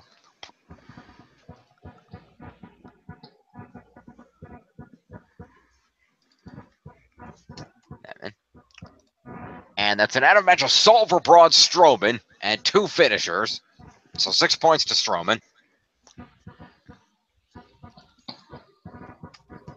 Oh, there we go. And then that's going to be an assault and a finisher to Neville. It's 5 points Neville. And then he technically got a promo, so that's 10 points Neville. Neville. He's going to put Neville at 101. All right.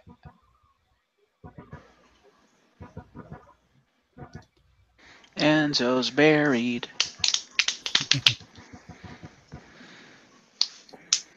So, after all of that, Neville hangs around in the ring because he decides to have a match while he's here. And so they send out Grand Metalik.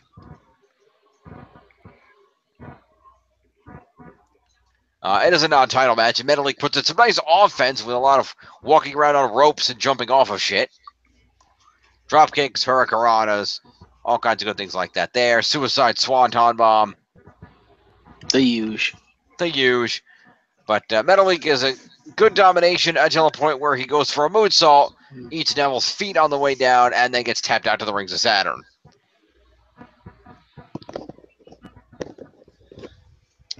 So Grand Metalik will get 5 points for being in a match, and 4 for moves is 9 points to Grand Metalik. 19. Neville gets 20 for being in a match, 5 for competing is 25. And 8 move points, actually. That's going to be 33 points to Neville. Neville. It's 134 for Neville. And the top 10.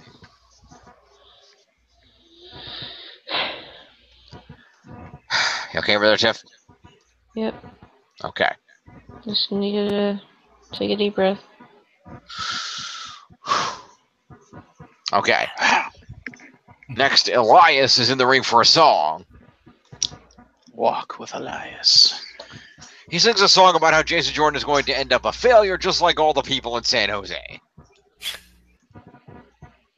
He's interrupted by the Hardy Boys music, and everybody comes out for our main event match. A six-pack challenge of Jason Jordan versus Jeff Hardy versus Matt Hardy versus Elias versus Bo Dallas versus Curtis Axel for the #1 contendership for the Intercontinental Championship. So, let's see what we got on base here. We got 5 for being in a match. We're gonna excuse me. Yes. 5 for being in a match. We're gonna have 4 for being in the main event is 9, and 3 for being in a specialty is 12 at base.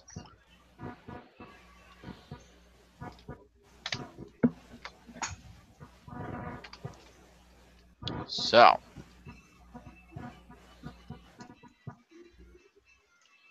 let's go here. Let's go in order here. So Curtis Axel and Bo Dallas had no moves because they suck. Everybody else thinks that you absolutely suck. Pretty much.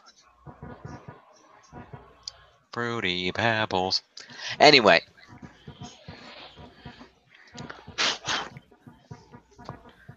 So, Curtis Axel and Bo Dallas are each going to get 12 points.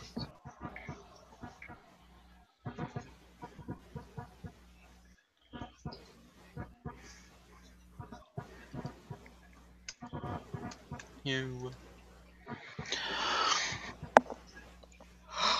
Oh. Me, 73. All right. Also, The Miz gets accompaniment and interference points. So The Miz gets 11 points for himself. Why does he get 11?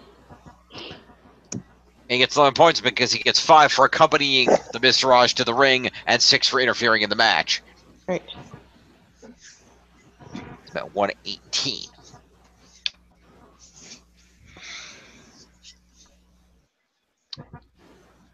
After that, let's go ahead and do Elias, who's going to get the base 12, and 1 move is 13 for Elias.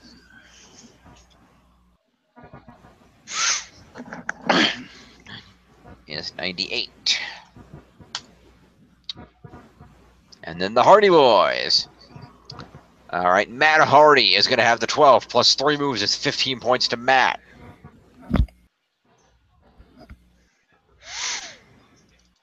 Is 82, 87. And then Jeff had 4 moves, so he's going to have the base 12 plus 4 is 16 points to Jeff. There's 6. Let's see, 16 and 6 would be 22. 122. And last but not least, so your winner was Jason Jordan, for some reason. Because Kurt Angle's sperm. Mm. You know that's the reason why. Anyway, Jason Jordan is going to get himself 20 points for winning this match. He's going to get 10 points for winning a specialty match. Is 30. He's going to get the base 12 is 42. He's going to get 5 for actually being in the match. Is 37. It's 47. 47? Yeah. You said he gets 20 Right, for 47, winning you're 10. right. Okay. 47. And then 5 move points is 52 points to Jason Jordan. Did we add the 5 points for being in the match for the other 5 people? Yes. That's included in the base 12. Right.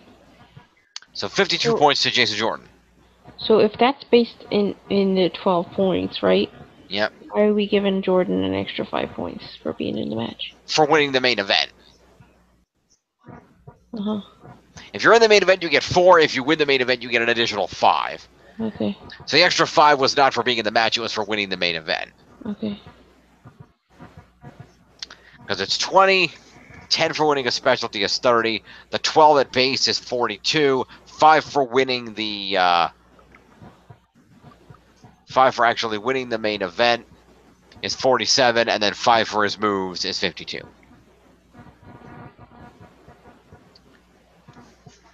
Okay. 1 plus the 52 is 123 points for Jason Jordan. The fuck? And the top 10 for Jason Jordan. Woohoo! I quit. Glorious. I should just quit at this point. There's no way I'm gonna get anything out of this season because I have like no one on fucking Raw. You're in second place. Shut the fuck up. Not after this week. Well, you still got the rest of the season. Doesn't matter about this week. Except again, I have like no one on Raw except for Alexa Bliss, who may not actually win on Sunday.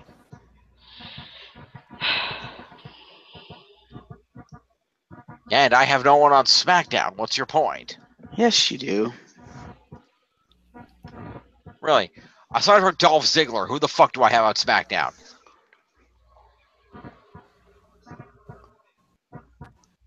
I have Dolph Ziggler and I have Aiden English. That's the extent of my and a couple of the women. I have the women. I'll give you that. Yeah, you have the women. I have what? One who has no chance in hell of doing anything. You have the fucking Usos. I said one woman, you dumb shit. Jesus fucking Christ. You have Miss Money in the Bank, you idiot. Who's never gonna amount to anything. She's going to amount to a women's champion is what she's going to amount to. Or she's gonna fucking fail like Baron Corbin. I doubt it. You also have Kevin fucking Owens and AJ Styles. You're all Kevin fucking Owens, who's doing fucking nothing. Who hasn't been in the top 10 at all for this season yet. AJ Styles, who got stiffed out of a fucking championship match this week.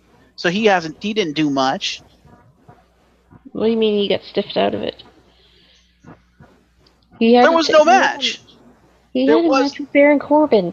He did not. There was no match. The match never started. I didn't see that part. And the Usos are never touching gold again, so they're basically garbage at this point. You have Chad Gable and Shelton Benjamin. Ooh, the novelty act. Maybe you should have taken Jason Jordan instead of my Chad Gable. I took Chad Gable because you took Jason Jordan. No, I would have taken Gable. Except Gable was part of a tag team, so you couldn't have. Yeah. Then you shouldn't have taken.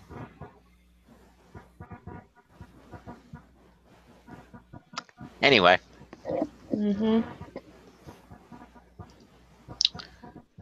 So, following the match, The Miz gets to Jason Jordan's face in the ring and throws a right hand, but Jordan ducks and suplexes him twice. Dallas and Axel then start beating down Jordan, and then Miz joins in and hits a skull-crushing finale on him. Then gets on a mic and says after No Mercy, he will still be the champ, Kurt Angle will still be a terrible father, and Jordan will still be a bastard. So Dallas and Axel are each going to get 4 points for an after-match assault.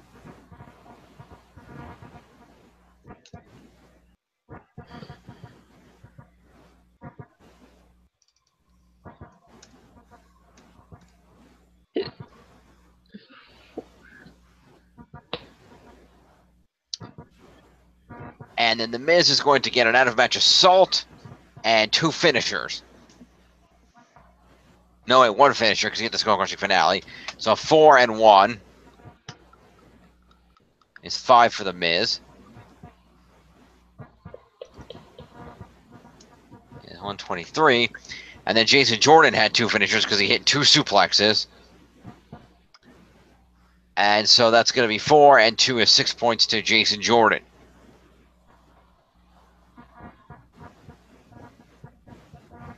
That's about 129. All right.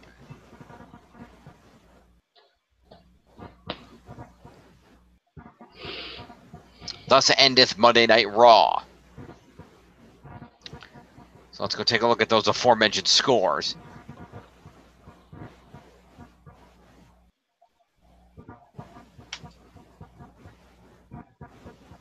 Score data refreshed.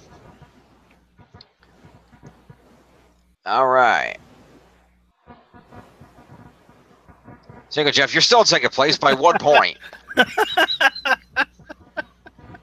Yeah, because I got like no fucking points for Raw because I don't have anyone on Raw. Oh my goodness. I didn't pick. I don't think this is a race to see who wins. This is just like we're just doing this. I find that we're just doing this for fun. I don't know why you're being such, I'm, for lack of a better word, baby about this.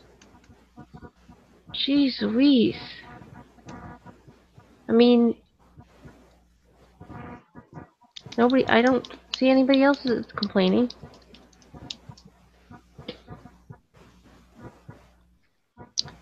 In the lead is still the Champions of Justice at 1723, followed at 1358 by TNA Worldwide, followed just 1 point behind at 1357 by the Glorious End, and still in last at 1062 is the Broken Highlight Club. Like, you see, James is in last place, and you don't see him complaining about it. Because he knows that's going to turn around, because he knows what's coming up. He's going to get a huge-ass fucking windfall. We'll have to see when the time comes. Right now, it's up in the air. No, it's not. He has the entirety of the main event of No Mercy. He's getting massive amounts of fucking points this Sunday. Will it be And you wouldn't be complaining like this if it was turned around on you.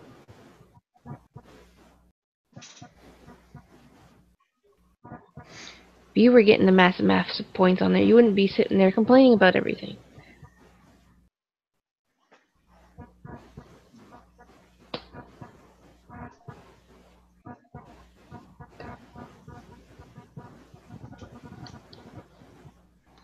Depends on how the rosters were. I'm just realizing I've got nothing on Raw, and I'm like, what the fuck? So in other words, if I haven't joined the league, everything would be right as rain. Not necessarily. No, it'd be exactly like this.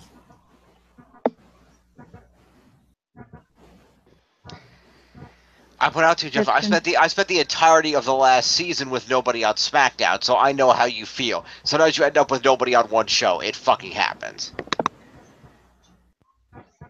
And I bet Jim didn't complain about it.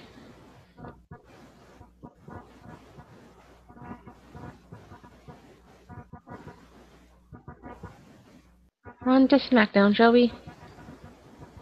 Indeed we shall. Because I need to go to bed soon. Yep. All right. So September 19th edition of SmackDown came from the Oracle Arena in Oakland, California. Let me put this back over here. All right. So we had a video package recapping Owen's attack on Vince last week. Shane's music hits. He comes out to the ring. And he says that he gives his dad credit for being one tough SOB, but asks Owens how it would feel if he saw someone he loves get beat down, and talks about his kids having to watch their grandfather be attacked when they were watching on SmackDown last week. And he says he's going to strike back with massive vengeance. Because somebody told him the wrong name of the pay-per-view. Also, did Shane fuck up his mouth between last week and this week? No. You didn't watch SmackDown, did you? I did. You weren't paying attention to SmackDown, were you? I was kind of. Because I swear one side of Shane's mouth is kind of fucked up. I watched it and I didn't notice. Anyway, Shane says Owens doesn't realize what he's done, or maybe he has since Owens is a no-show so far tonight. He's going to condemn Owens to a beating in Hell in a Cell, as it were. I condemn you, Kevin Owens. So, promo to Shane.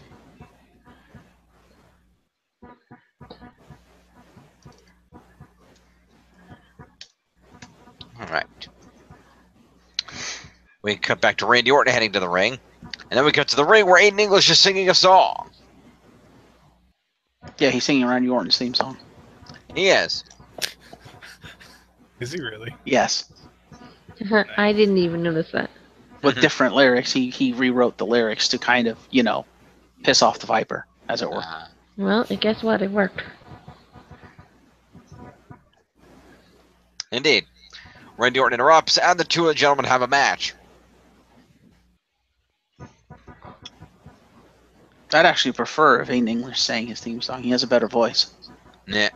than the guy who actually sings it. So Aiden English does a decent job dominating a lot of the match, but after a boot to the face, he goes up top, but as he goes flying off, he gets RKO'd out of midair. Out of nowhere. But then they did the stupid thing and actually did a slow-mo replay, and you could kind of tell that was nowhere out of nowhere. It was completely set up. You're just like, oh my god. Yeah. But it was a good match. It was a really good match. I was impressed with English. I'm like, dude, they need to push this guy. He's really good. They do. By the way, here's an interesting fun fact I found out about Aiden English earlier while I was scoring this. Mm-hmm. I didn't know this. Do you know who his wife is? Yeah, she's No. part of the Guerrero family. She's Vicky and Eddie's daughter, Guerrero's Shaw Guerrero. Really? Yeah. Mhm. Oh, nice. Did not know that. He married her last year. Okay, then. That's probably why he still has a job. Anywho, so Aiden English gets a 5 for an opening promo. We'll just toss that in here. So 5 for an opening promo, 5 for the match is 10, and 3 moves, well, an evasion of an RKO at the beginning of the match anyway, is 13 points to Aiden English. Yay.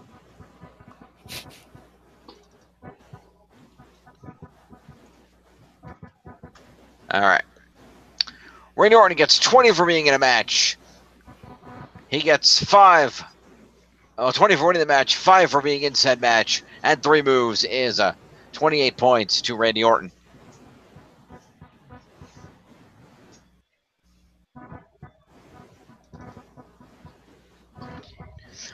$979 and 8 would be 87.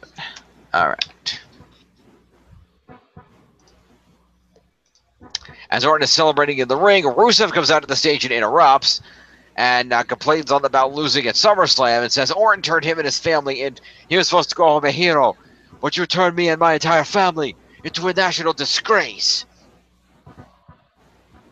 So tonight, I'm going to rip the fangs out of the Viper's mouth.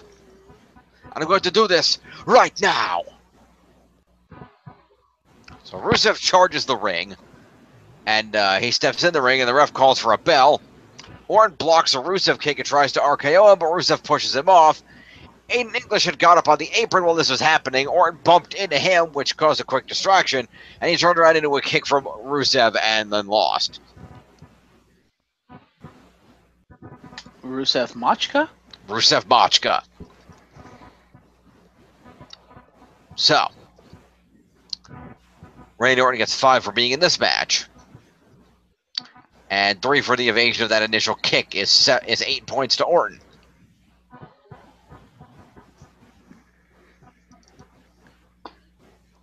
Is 95. Rusev gets 20 points for winning this match. He gets 5 for being in it, is 25. And he gets 4 move points, is 29 points to Rusev. 49 and 5 is 54.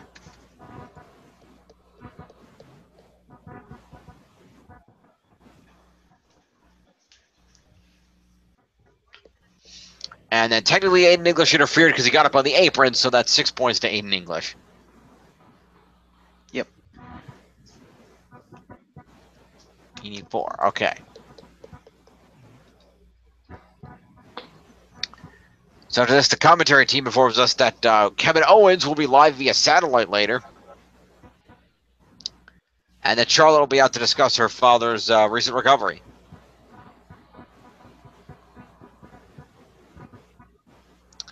And we see Jinder and the Singh brothers heading into the arena. And then we cut to Rusev, who is backstage yelling, "I got him!" He does an interview where he says he beat the Viper tonight and broke him in half. And now he returns home a hero and walks off chanting, "Rusev #1." As he does that, you can hear the universe chant with them as well. Yeah. He broke him. Rusev is #1. Rusev is now the Iron Sheik.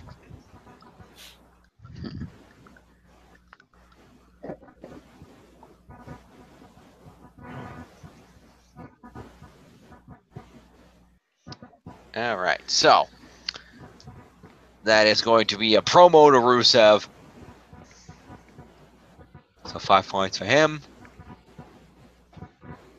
Rusev. 9, all right. Next, the Singh brothers come out. They introduce the modern-day Maharaja. And they all get in the ring, and Jinder says Nakamura wasn't happy about what he said about him last week, but at least his face is still full of delight. And shows more pictures of Nakamura and makes fun of him on the screen, saying that the same picture. Yeah, saying that Americans think the people of Japan eat cats and dolphins, and then the people will turn on Nakamura just like they turned on him.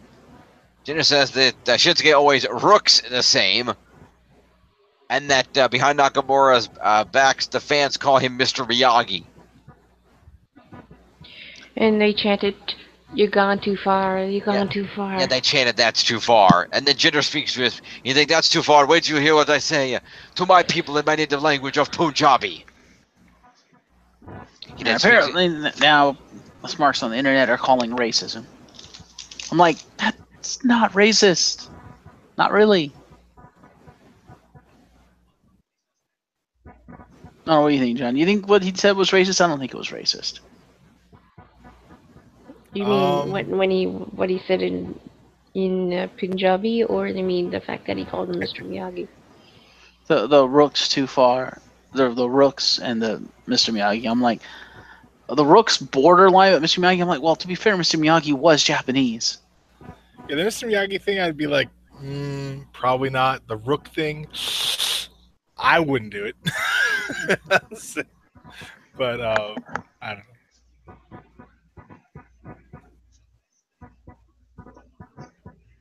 But it's more he's just making fun of how Shinsuke talks, because he has that accent, because English isn't his first language. So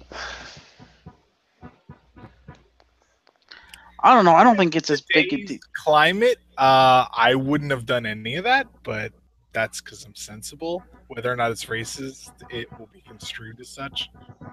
Yeah. I don't know. I guess I just feel on the grand scheme of things, that's not that racist. If a white dude said it, would you think it was racist? If a white dude said it, potentially. Again, the Mr. Miyagi thing, I don't know. Like, in the context of which he said it, I probably still wouldn't think it was that racist. But the Rooks thing, yeah, maybe if a white person said it, but Jinder's Indian. He's Asian, so racist is racist. Doesn't matter what race you are, it's still probably racist. One at a time. I can't hear you both at the same time. So it doesn't matter what race you are, it's still probably racist. There you go. Not really, but okay. How is it not really? Yes. Just because they're from the same side of the world, it's not racist? You have to remember Jeff is racist. So. No, I'm not.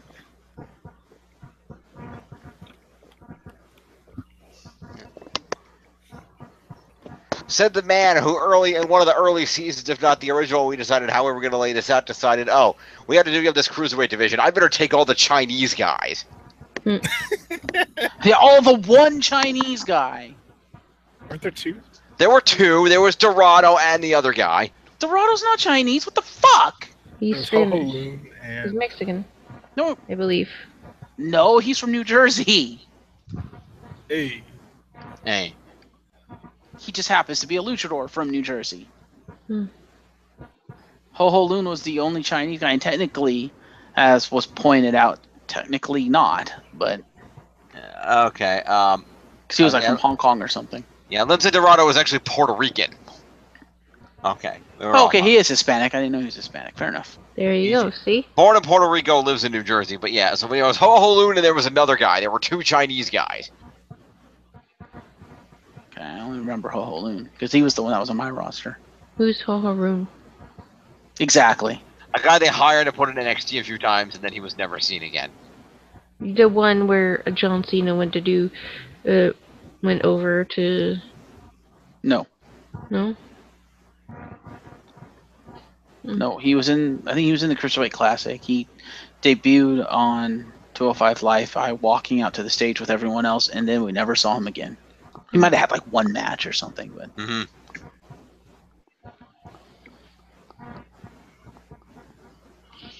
Okay, let's continue. Please. And Okay.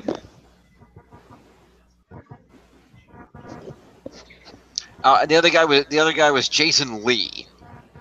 I don't even remember that guy. Okay, He was in the tournament, but I don't know if he made it over. But there was another. I knew there was another Chinese dude in the tournament. fair enough. And I don't think he ever made it over because he was never on either of our rosters. Fair enough. All right. Anyway.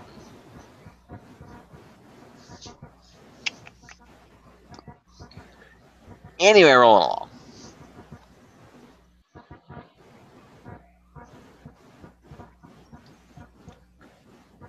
So yeah, that's racist.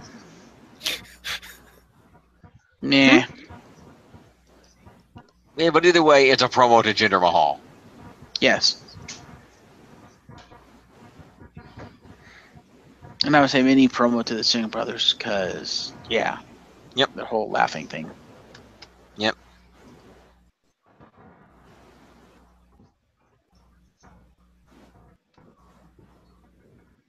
All right. Sunil. And Samir, we'll go to 38. Okay.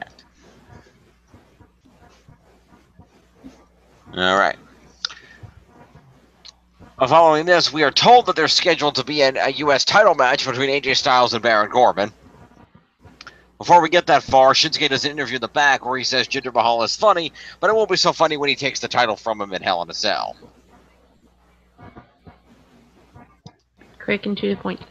Promo to Shinsuke.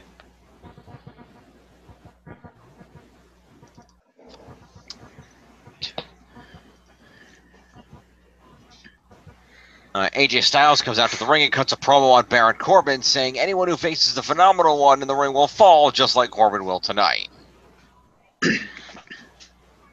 5 points to AJ for that promo. 13. All right. So Corbin attacks AJ from behind during the in-ring introductions and before the bell has rung and beats him down. Ty Dillinger runs in for the save and assaults Corbin ringside until Corbin is able to break free and get back in the ring, selling a leg injury. AJ gets to his feet and nails Corbin with a forearm shot and then locks him in the calf crusher until he taps out. But the opening bell hasn't rung, and the crowd chants "You tapped out" at him as AJ takes his belt and then leaves as Corbin sells a leg injury.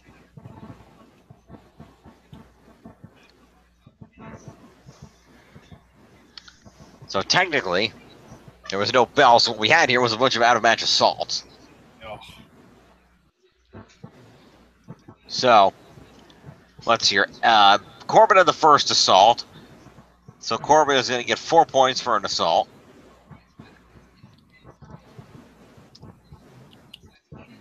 And then Ty Dillinger ran in and made the save. So he's going to get 4 points for an assault.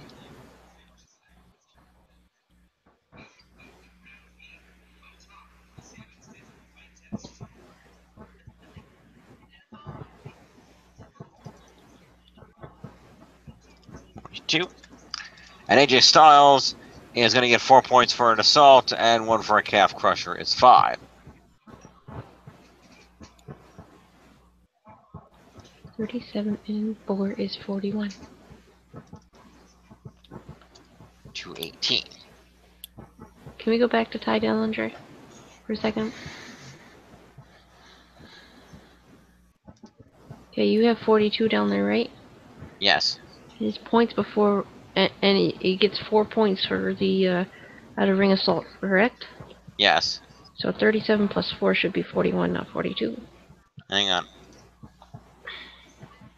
Oh, you're right. Thank you.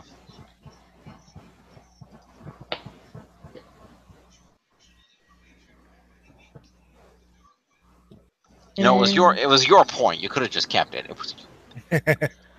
Oh well. All She right. doesn't need it. Eyes. I mean, I could have left it, yeah, but. And where is AJ Styles now? I don't think we've done him yet, have we? Yeah, No, we did him. He's at 218. Okay. Okay. So after this, we come backstage where Baron Corbin does an interview saying that he feels violated. He lashes out at Dillinger and Styles, says that he suffered a sprained ankle, and he intends to get even with both of them.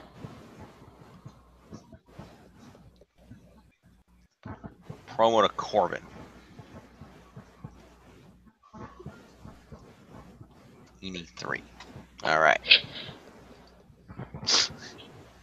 That was a hiccup. Fair enough. Next up, Charlotte comes out to the ring. Cuts a promo about her father's recovery after the health scare, but is interrupted by the women's champion Natalya, who says, "Feel free to stay because I'm hosting my celebration of women tonight." And she has 2 guys bringing an easel down with her that gets in the ring, and says that she has a picture that all women can truly get behind, and it's a picture of her holding up her women's title. Becky Lynch interrupts saying that Natalya is crazy. Well, Charlotte interrupts and says she's here to challenge Natty for the title, but then Becky interrupts saying Natalya is crazy and that Becky's the one next in line for a women's title match. Naomi interrupts and says Natalya doesn't represent the women of SmackDown, and she says she wants a title match too. Tamina interrupts with Lana by her side, and Lana calls Natalya a crazy cat lady and says it's Tamina's turn for a title shot. Natalya begins to back up the ramp and tells them all to stop it and that she's not crazy, but before she can leave, she's interrupted by Daniel Bryan. Yes, yes, yes. Who comes out and books the 4 not-Natalya women in a fatal 4-way main event for a shot at Natalya's women's title at Hell in a Cell. Also, did you hear what? Did you see this part, Jim? I did see this part, Jim. Okay, because you missed a part. I'm going by what's written here. What did I miss? What Becky Lynch actually said, which I thought was kind of funny and kind of clever, with the crazy thing. She goes, "You're the craziest there is, the craziest there was, and the craziest there ever will be." That's right. I forgot about that. That was. I was like, that's actually kind of clever. I like that. And Natty completely sold it too, which bravo. So anyway, promo to all those women. Yes. So we'll just go in order. Charlotte, 5 points. Welcome back, Charlotte. And then Natalya. You're not winning, Charlotte. At least I don't. Probably not. Probably not what? Winning. Winning what? The title. You don't think so? Not if they're gonna push the 4 horsewomen and V4 horsewomen thing. It wouldn't do to have 2 of the 4 WWE horsewomen have the titles, because then that pay-per-view means neither women's title is gonna be on the line. True. But it would add legitimacy to the horsewomen. It would, but they're not gonna take 2 titles and completely remove them off the card. That'd be fucking stupid. Unless it's the mid-card titles. Yep. True. Or the Cruiserweight title. And then we have, let's see, Tamina and... No, wait, Naomi. I missed Naomi. Naomi first.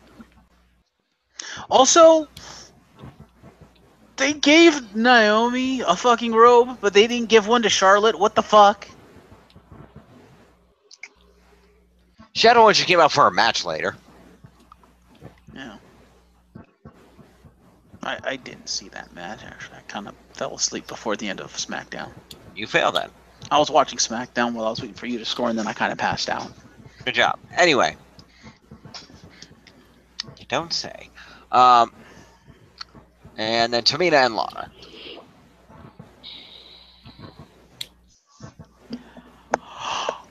Oh. Don't fall asleep again. I'm not going to fall asleep. He had a nap. He shouldn't be falling asleep. I know. That's kind You of and my point. I should be the ones to be falling asleep soon. Yeah. All right. So after this, we have ourselves a tag team match play of the New Day versus the Hype Bros. It Bros lost. The Hype Bros did lost. They ain't hype. Nope. Zack Ryder ate a midnight hour, and the New Day got the victory. And it wasn't a title match. It was not a title match. And the Usos were at ringside. Were they? Yes, they were. They were on commentary. Okay, promo point. Let's go give commentary points to the Usos then. We'll do that first.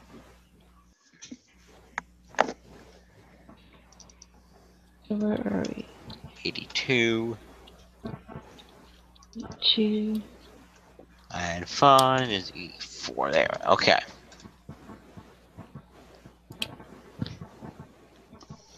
And then we'll do the Hype Bros first since they lost the match.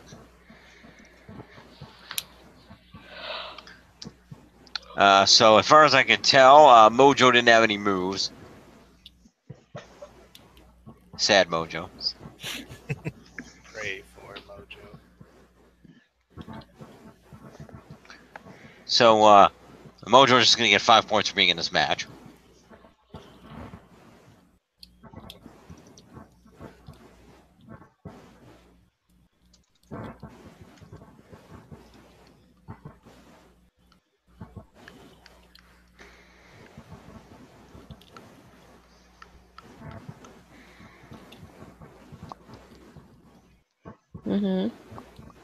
You falling asleep over there, Jim?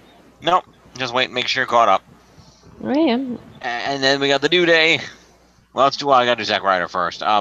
Zack Ryder gets 5 points and 5 moves is 10 points to Zack Ryder.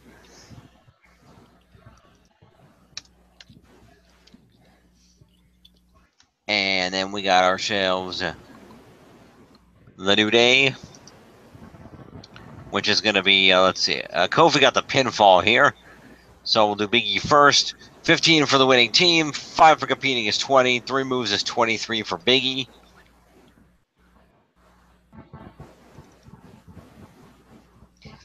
One 104 and 3 is 107. And Kofi gets 20 for winning, 5 for competing is 25, and 2 moves is 27 points Kofi.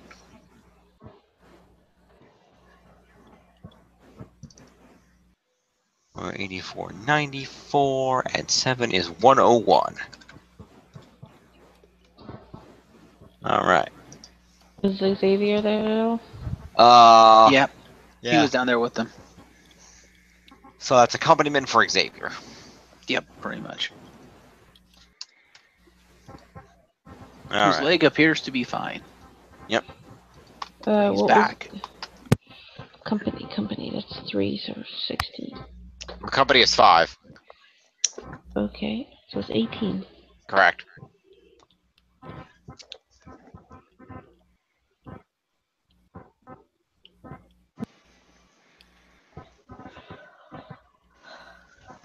So following this, Kevin Owens appears on the big screen via satellite to offer an apology. He says he watched the footage from last week and doesn't know what came over him. He wants to offer a heartfelt apology and saying that, you know, he never wanted to attack Vince like that, but when he saw Vince, he was actually seeing Shane. And that Shane had it coming and made Owens attack his father. He made Owens want to beat Vince like a garbage bag because he disrespected the good name of Kevin Owens. Right. He says he has nothing but respect for Vince, but in that moment, it felt like he was headbutting Shane. And he also wants to apologize for anybody who dares to watch Hell in a Cell and sees the beating that he's going to give Shane. And he adds, if people like him don't go to hell, they go to heaven. It's a good promo. It is. Promo to Kevin Owens. Here. To be fair, Shane and Vince look almost exactly alike, so easy mistake to make, Kevin. Yeah. Of course, you're defending it. Mojo and Ryder are backstage, and Mojo complains that he's sick and tired of losing and says that if they want things to change, they'll have to do something drastic.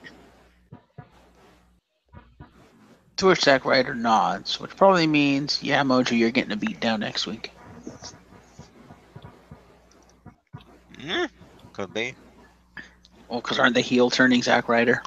I don't know, they could be. Seems like it. Didn't he not shake the hand last week or something? Yeah.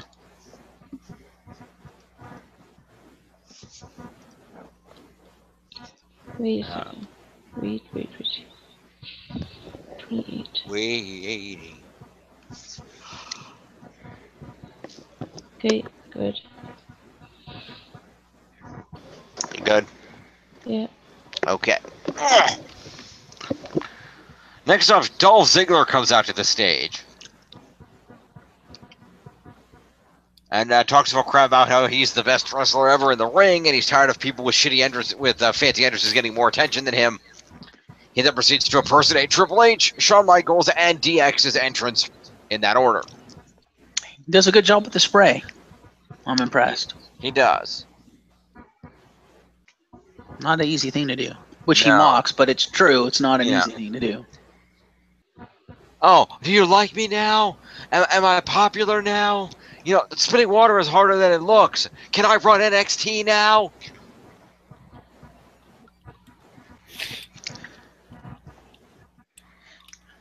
Spinning water is harder than it looks. There's a And reason now why they when ca- Stephanie tried to do it, she completely failed because Triple H never told her how to do it. Yeah. Then he came out and he did Shawn Michaels' entrance.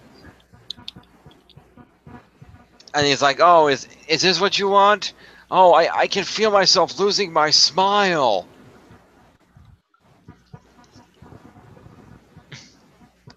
Then he did the DX thing and basically talks some shit about that. And like, oh, yeah, that's what you want. Yeah, two dads running around making jokes like they're teenagers. Hey, we're allowed.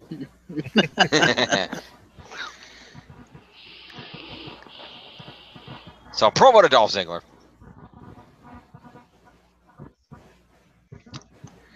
I also love that when he goes backstage after the Shawn Michaels thing to go change into DX, one of the commentators, I don't know which one it was, but one of the commentators was like, yeah, well, he says he's losing his smile, but that's not the only thing he's losing. He seems to be losing his sanity, too.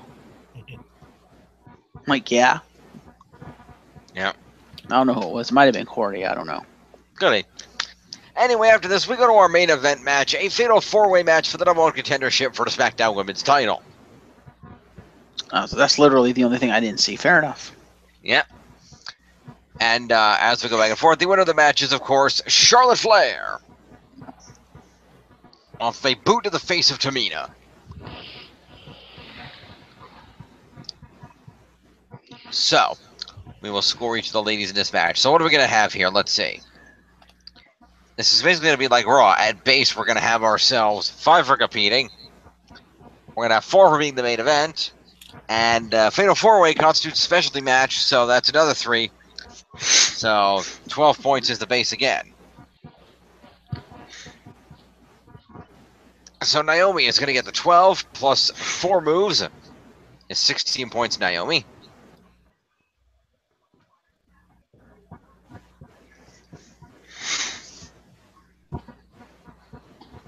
Wait, what did I just say? 12 and what? 16. So 61 and 67.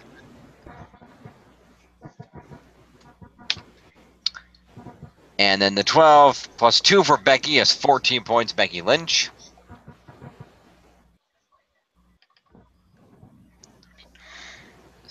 1. Wait a minute. 39. 43. There we go. And then we have Tamina, who is going to get the base 12 plus 4 points. Same as. No, wait a minute. Hang on. I still did that fucking wrong. Becky only had 2, so it's 39, 40, 41. Yeah, I had it right. She was the one that only had 2 moves. And then 14 to Tamina.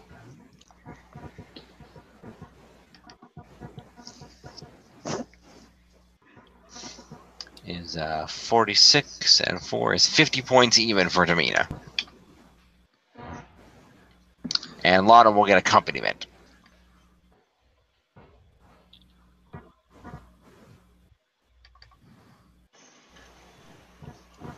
Alright. And we see Natalya watching from a monitor in the back as Charlotte celebrates her victory in the ring.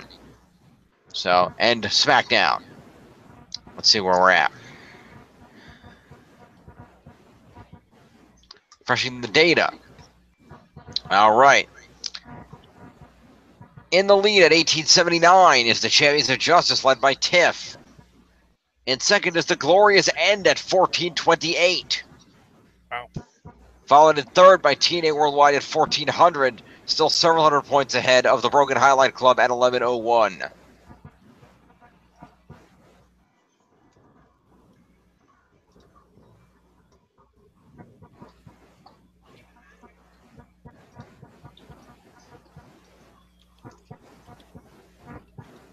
Why does that surprise you, John? Because you have a lot of good people on SmackDown. Not that many. Need I remind you, you were only 1 point behind me and you won the main event. That's right. I'd forgotten that. Yep. I remind you that several of his good people were in a title match that didn't happen. That too. And one was via satellite. Right, exactly. The via satellite doesn't matter. He would have got the same amount of points. It was a promo. He might have fought somebody though. No, he hasn't fought anyone for weeks. It's true. Since Well, they started the Kevin Owens versus Shane McMahon feud, he hasn't fought fucking anybody. That's why he's got no fucking points. He fought Vince last week. You call that a fight? I mean, in an actual match, huh?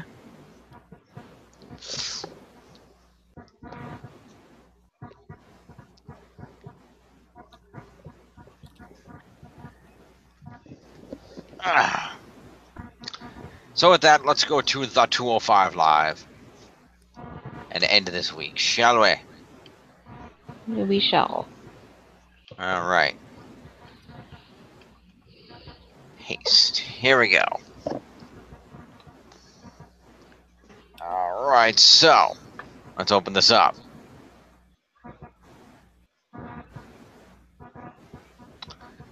We open up with a promo recapping Enzo's time on 205 Live and his road to winning the Cruiserweight title shot. And then we get caught up on the shocking actions of Jack Gallagher last week to set up our opening bout of Cedric Alexander versus the Brian Kendrick. Ooh, all points to me. And Cedric wins that match via a roll-up. Fuck's sake! Why can't you do a goddamn move? Kendrick tried to cover with an Okada roll after missing with sliced bread number 2, but Cedric used his momentum to get TBK's shoulders down.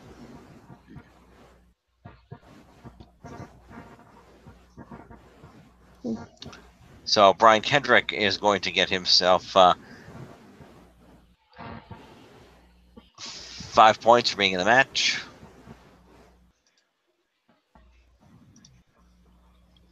No moves, huh? He tried the sliced bread and got countered. No. He did an Okada roll. I don't know if he has an Okada roll or not. But it's basically a pinfall, so I'm going to say probably not. That's 89. And then Cedric Alexander is going to get himself 20 points for being in the match. 5 for winning is 25. And 3 for evading a sliced bread number 2 is 28 points to Cedric.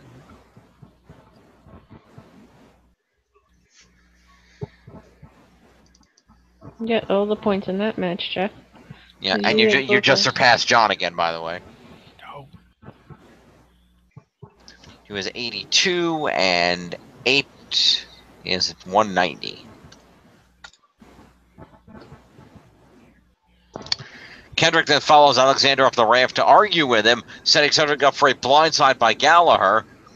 The double T works, and Jack leaves Alexander glassy-eyed with that headbutt. Is that what it's called? That headbutt?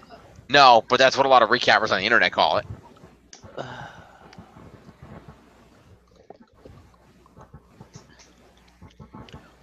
Anyway. So that's going to be a post-match assault to Kendrick and Gallagher. The non-gentleman Jack Gallagher. Yes, they're each going to get 4 points for an assault. Gallagher's going to get 1 for a finisher. So that's 4 for Kendrick, 5 for Gallagher. Is 93 and 5 for Jack Gallagher.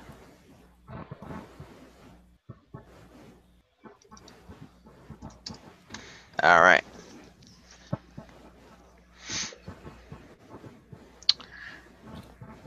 Next up, we got a special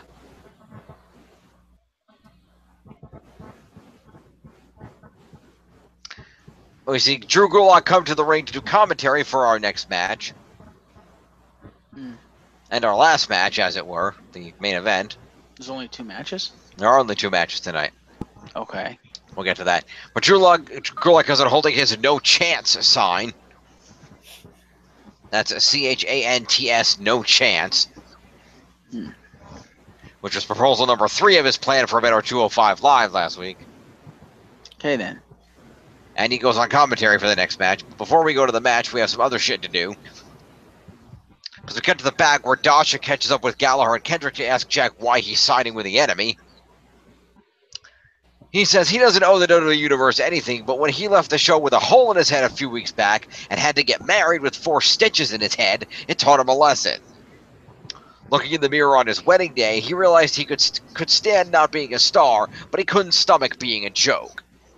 With TBK's help, Jack is going to teach Cedric and the whole division that he is not a joke. Okay, then. Promo to Gallagher and Kendrick. Gallagher and who? Brian Kendrick. He was with him. 41 for Gallagher. And the Brian Kendrick is going to get 5 points and be at 98. Okay.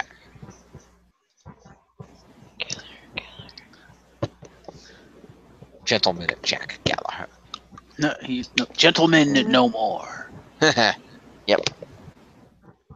Gallagher, there it is. You see his waistcoat and his umbrella in the Spider-Man trash can as his back is to it. He's walking down the alley. So we come back out to the ring where Drew Gulak climbs onto the announce table and addresses the crowd, saying that he doesn't want to speak about the horrible experiences he had in fashion jail last week.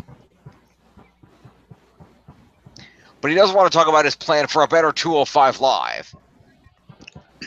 Resuming his PowerPoint, he brings up proposal number 3, explaining that someone like Akira Tozawa is ruining the show with his chants. Okay, then. He continues to a new proposal, no cell phones. They're disrespectful, and he's interrupted by Tozawa's entrance music. Mm. Can I get the main event, too?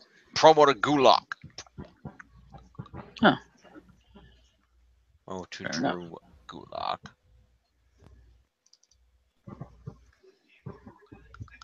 Uh, 54.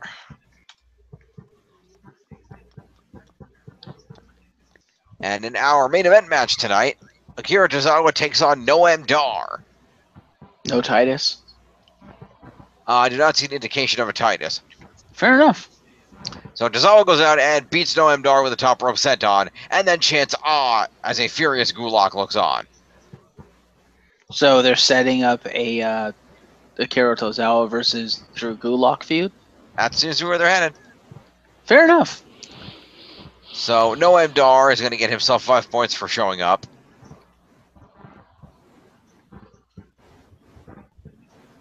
It's 35. And then Tozawa gets 20 for winning, 5 for competing, and 1 for the senton is 26 to Akira Tozawa. Ha, ha, ha. I'm 65, and 6 is 71.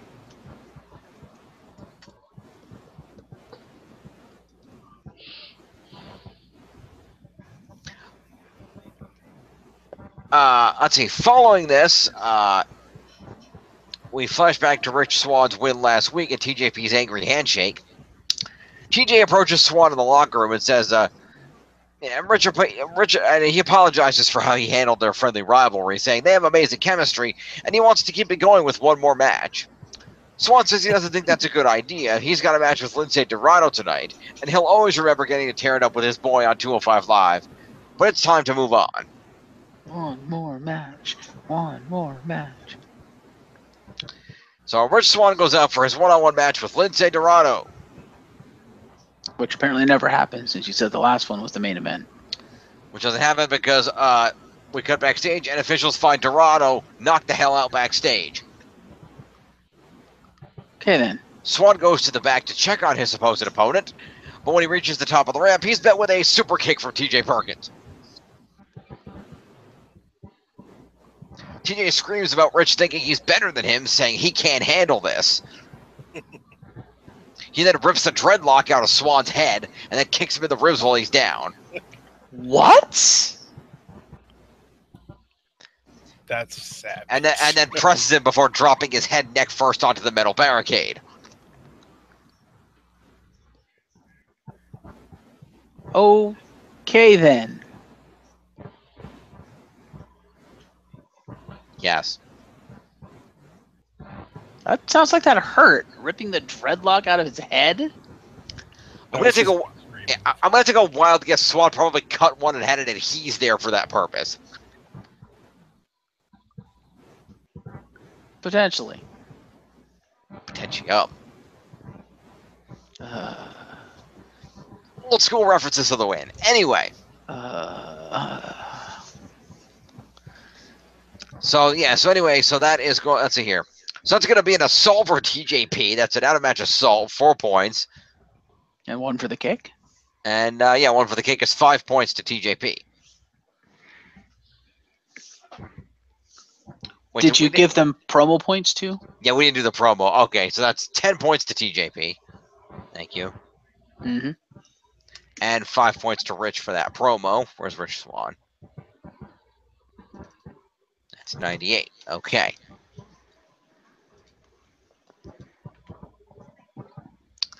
All right, after this, we clean that up, and Neville comes out to the ring to hype No Mercy. Of course he does. Saying that we lucky people get to see colossal clashes like Strowman, Lesnar, and Reigns Cena, but better than all that will be a comedic showcase as Enzo Amore challenges the King in what can only be called the most ridiculous decision of his pathetic little life. He'll expose Amore as the stain on society that he is, and someone who is grossly unqualified to step into his world. That brings out Enzo in a Tupac shirt with his shoulder and chest taped up from the beating he got from Braun and Neville on Raw. Oh, Enzo. The champ says that he should be home resting after being assaulted by the monster last night, but instead he's here dancing like a chicken and spouting catchphrases. Enzo says, normally I'd ask, how you doing, but I don't need to know because I already know you're jealous of how I made 205 Live popular. Even though I'm not the best in the ring or popular in the locker room, I'm a superstar. Jealous because I got the gift of gab. Fans love me. I move merch. I hang out with Drake on the weekend, and that's why that's why you're worried, because you bet a big fish in a small pond, and now a shark is here. Neville says now that Enzo has run his mouth, he won't make it quick. He's going to make an example out of him. Merch sales and hanging with musicians don't matter to him, and it won't matter Sunday because Amore can't fight. At No Mercy, Enzo won't be able to do what he's done lately, like steal a pin or win by hitting him below the belt or trick him into getting disqualified by grabbing a mic. Amore agrees he can't win a title that way, but tonight isn't a title fight. He then kicks Neville in the nuts. Undertaker strategy. And then celebrates to a mixed reaction from the Oakland crowd. You will remember the name of Enzo. Yeah. So let's see, that's going to be a promo to Neville. Neville. It's 9. And then a promo to Enzo, and that's an assault for a kick in the nuts. So that's 9 points to Enzo.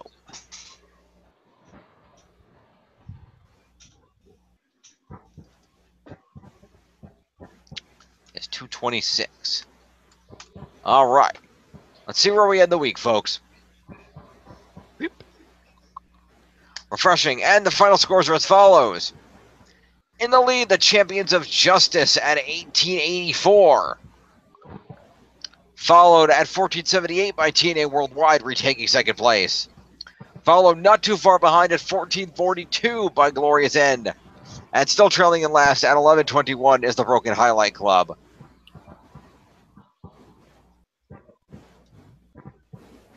Yeah, I think the season is going to end with a three-way battle for second place, because I don't think any of us is catching Tiff, but I think the three of us are going to be very close, especially after No Mercy. I think, Jim, you're going to have a huge resurgence and start coming back.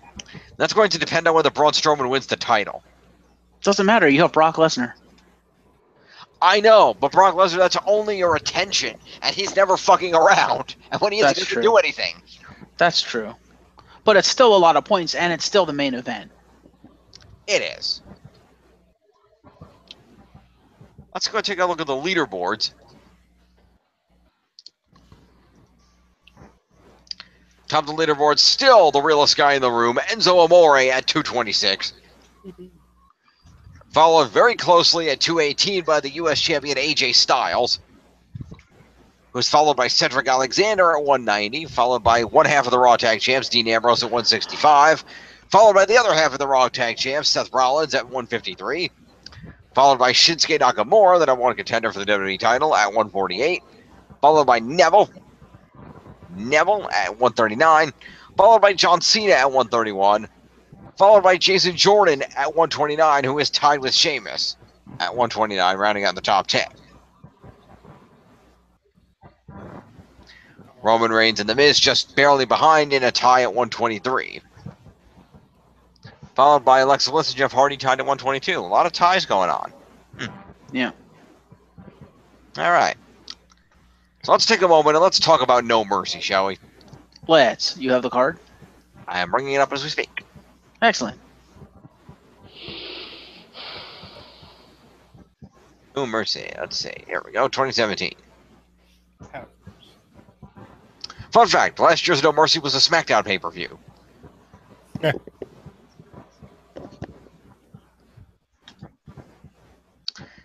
All right, so let's go here under No Mercy, and let's go through the matches in reverse order. What we've got here, we've got The Miz, accompanied by the Miztourage, defending his Intercontinental title against Jason Jordan. Yeah, Jordan's probably winning that. Yeah. No tension. I'm going to go with Miz, yeah. Okay. So we have 2 for Jordan and 2 for Miz. That'll be interesting. Who didn't vote yet? I said 2 and 2. It's 2 for Jordan, 2 for Miz. Fair enough. So we're dead even. All right. Yeah.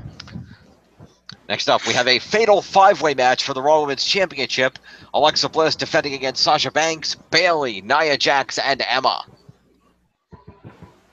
I'm gonna say Alexa retains because I don't. Well, I don't because she's been losing quite a bit, just not doing much. So, especially since she lost to Nia, I don't see Nia winning, and I see Alexa actually potentially winning. I say if Emma wins, fuck them. Yeah. Because she doesn't deserve it. No. And I don't see the horsewomen winning for the aforementioned reasonings. So Right. Alexa's really the only one that could win that match. What do you two think? Either Nia or Sasha. Okay. John?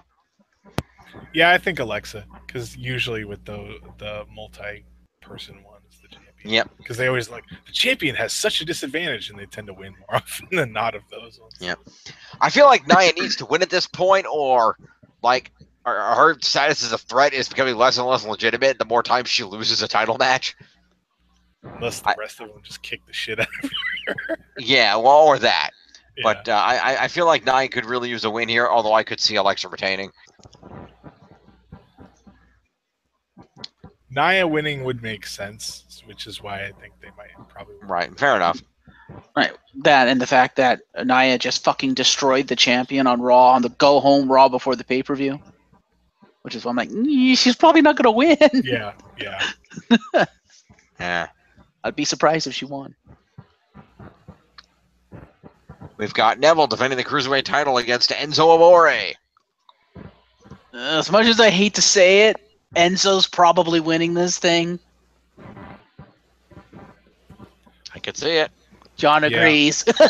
Yeah. What do you think, Tiff?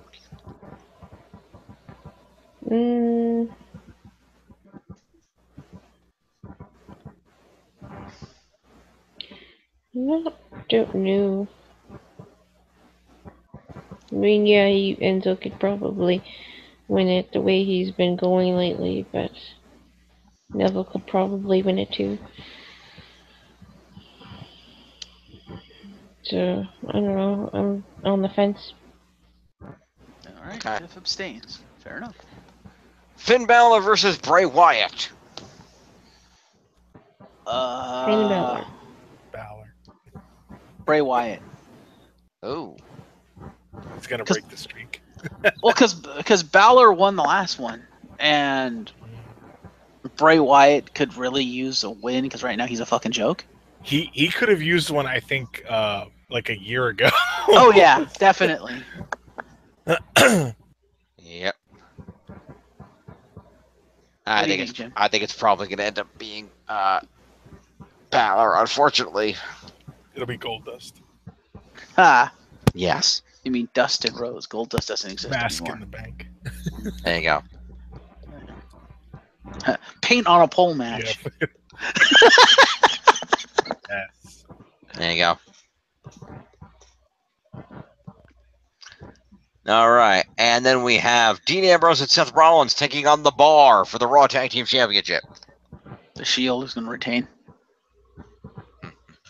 I don't see them taking the titles off them. John, Tiff? I'm gonna say probably the Shields, but in terms of if we're looking at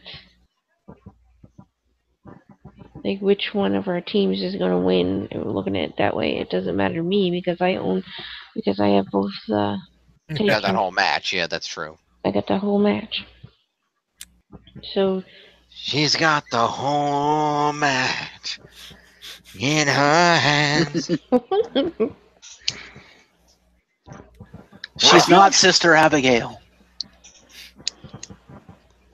You don't know that. Yeah, well, with that evil laugh, you got a point. I got an evil laugh. Hmm. I'm sure Jim's mentioned it more than once.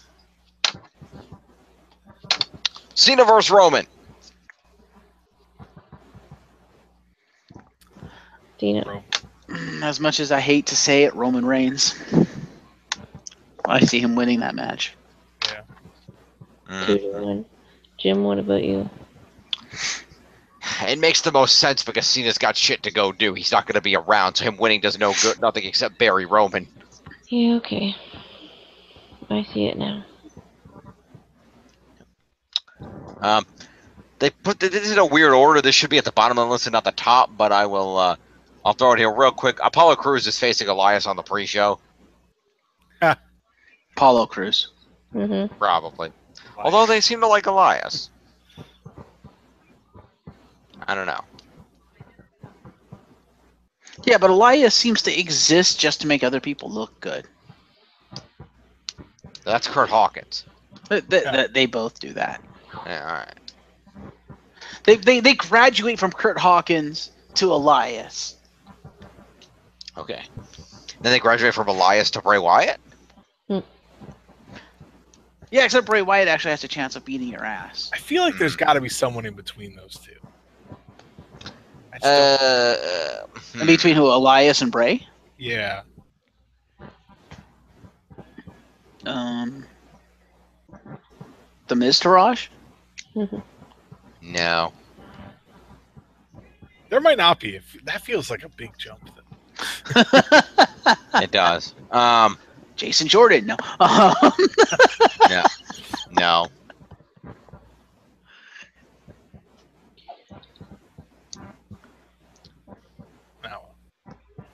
No. I don't know. I don't know.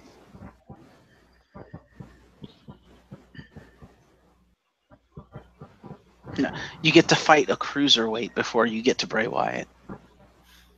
Oh, John, it's Big Show. Ah. Big Show's like retired now because hip surgery. Yeah.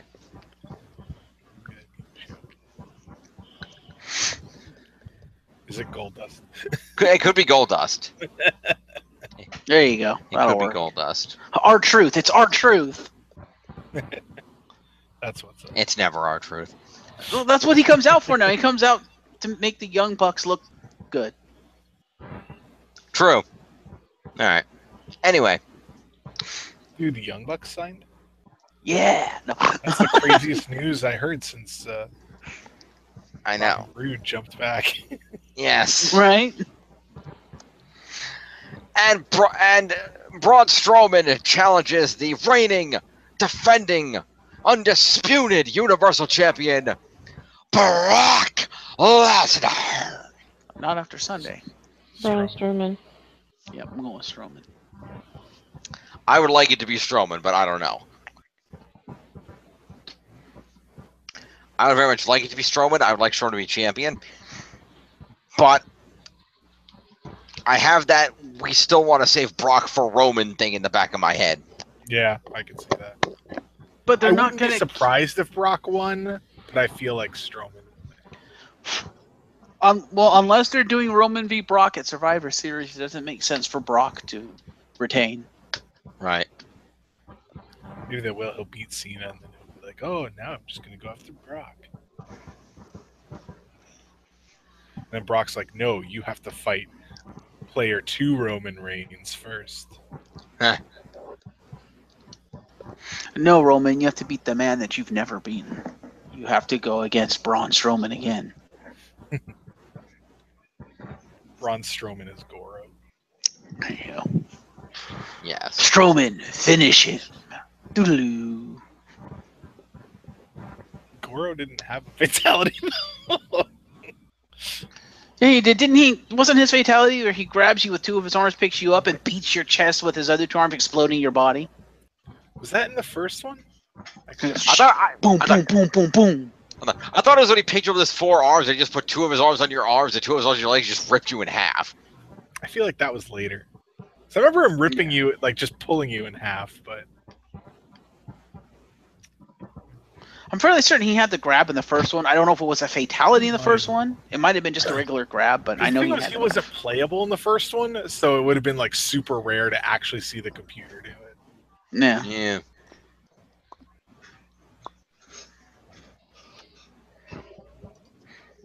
By the way, Jim, since I wasn't here for the beginning of the news, did you have the pay-per-view that WWE is apparently bringing back for no reason? Yes, we went over that. That's coming in November. Yeah, we went over that. Fair enough. Are we scoring that? No. Fair enough. Alrighty. And if there's nothing else, I think I'm gonna head out. Yeah, we're gonna wrap this up. So Tiff, you have a good night. Okay. Indeed. Good night, everybody of the internet. Yep. Yes. We're going to go ahead and we will wrap this up as well. Good night to you three gentlemen there. Good night. Good night to you, Tim.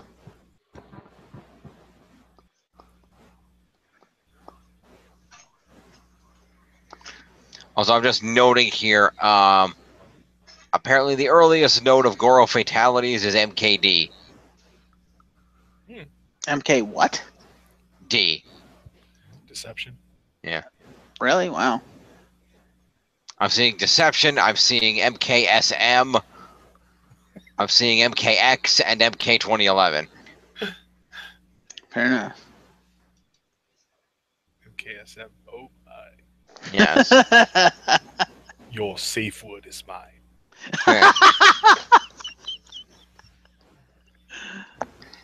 Anyway, folks, this has been... Let me turn this off. This has been the WWE Fantasy Log.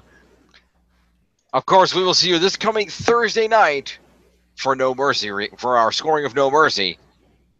We will not be joined by the Queen of Hearts for that. She normally can't do the week ones because she works the next day. But we will definitely be here to do that, and we will, of course, be here next Saturday for the usual shenanigans. Indeed. Thank you for joining me. Thanks to Tiff, the Queen of Hearts, for being here. I'm James Phoenix. Peace.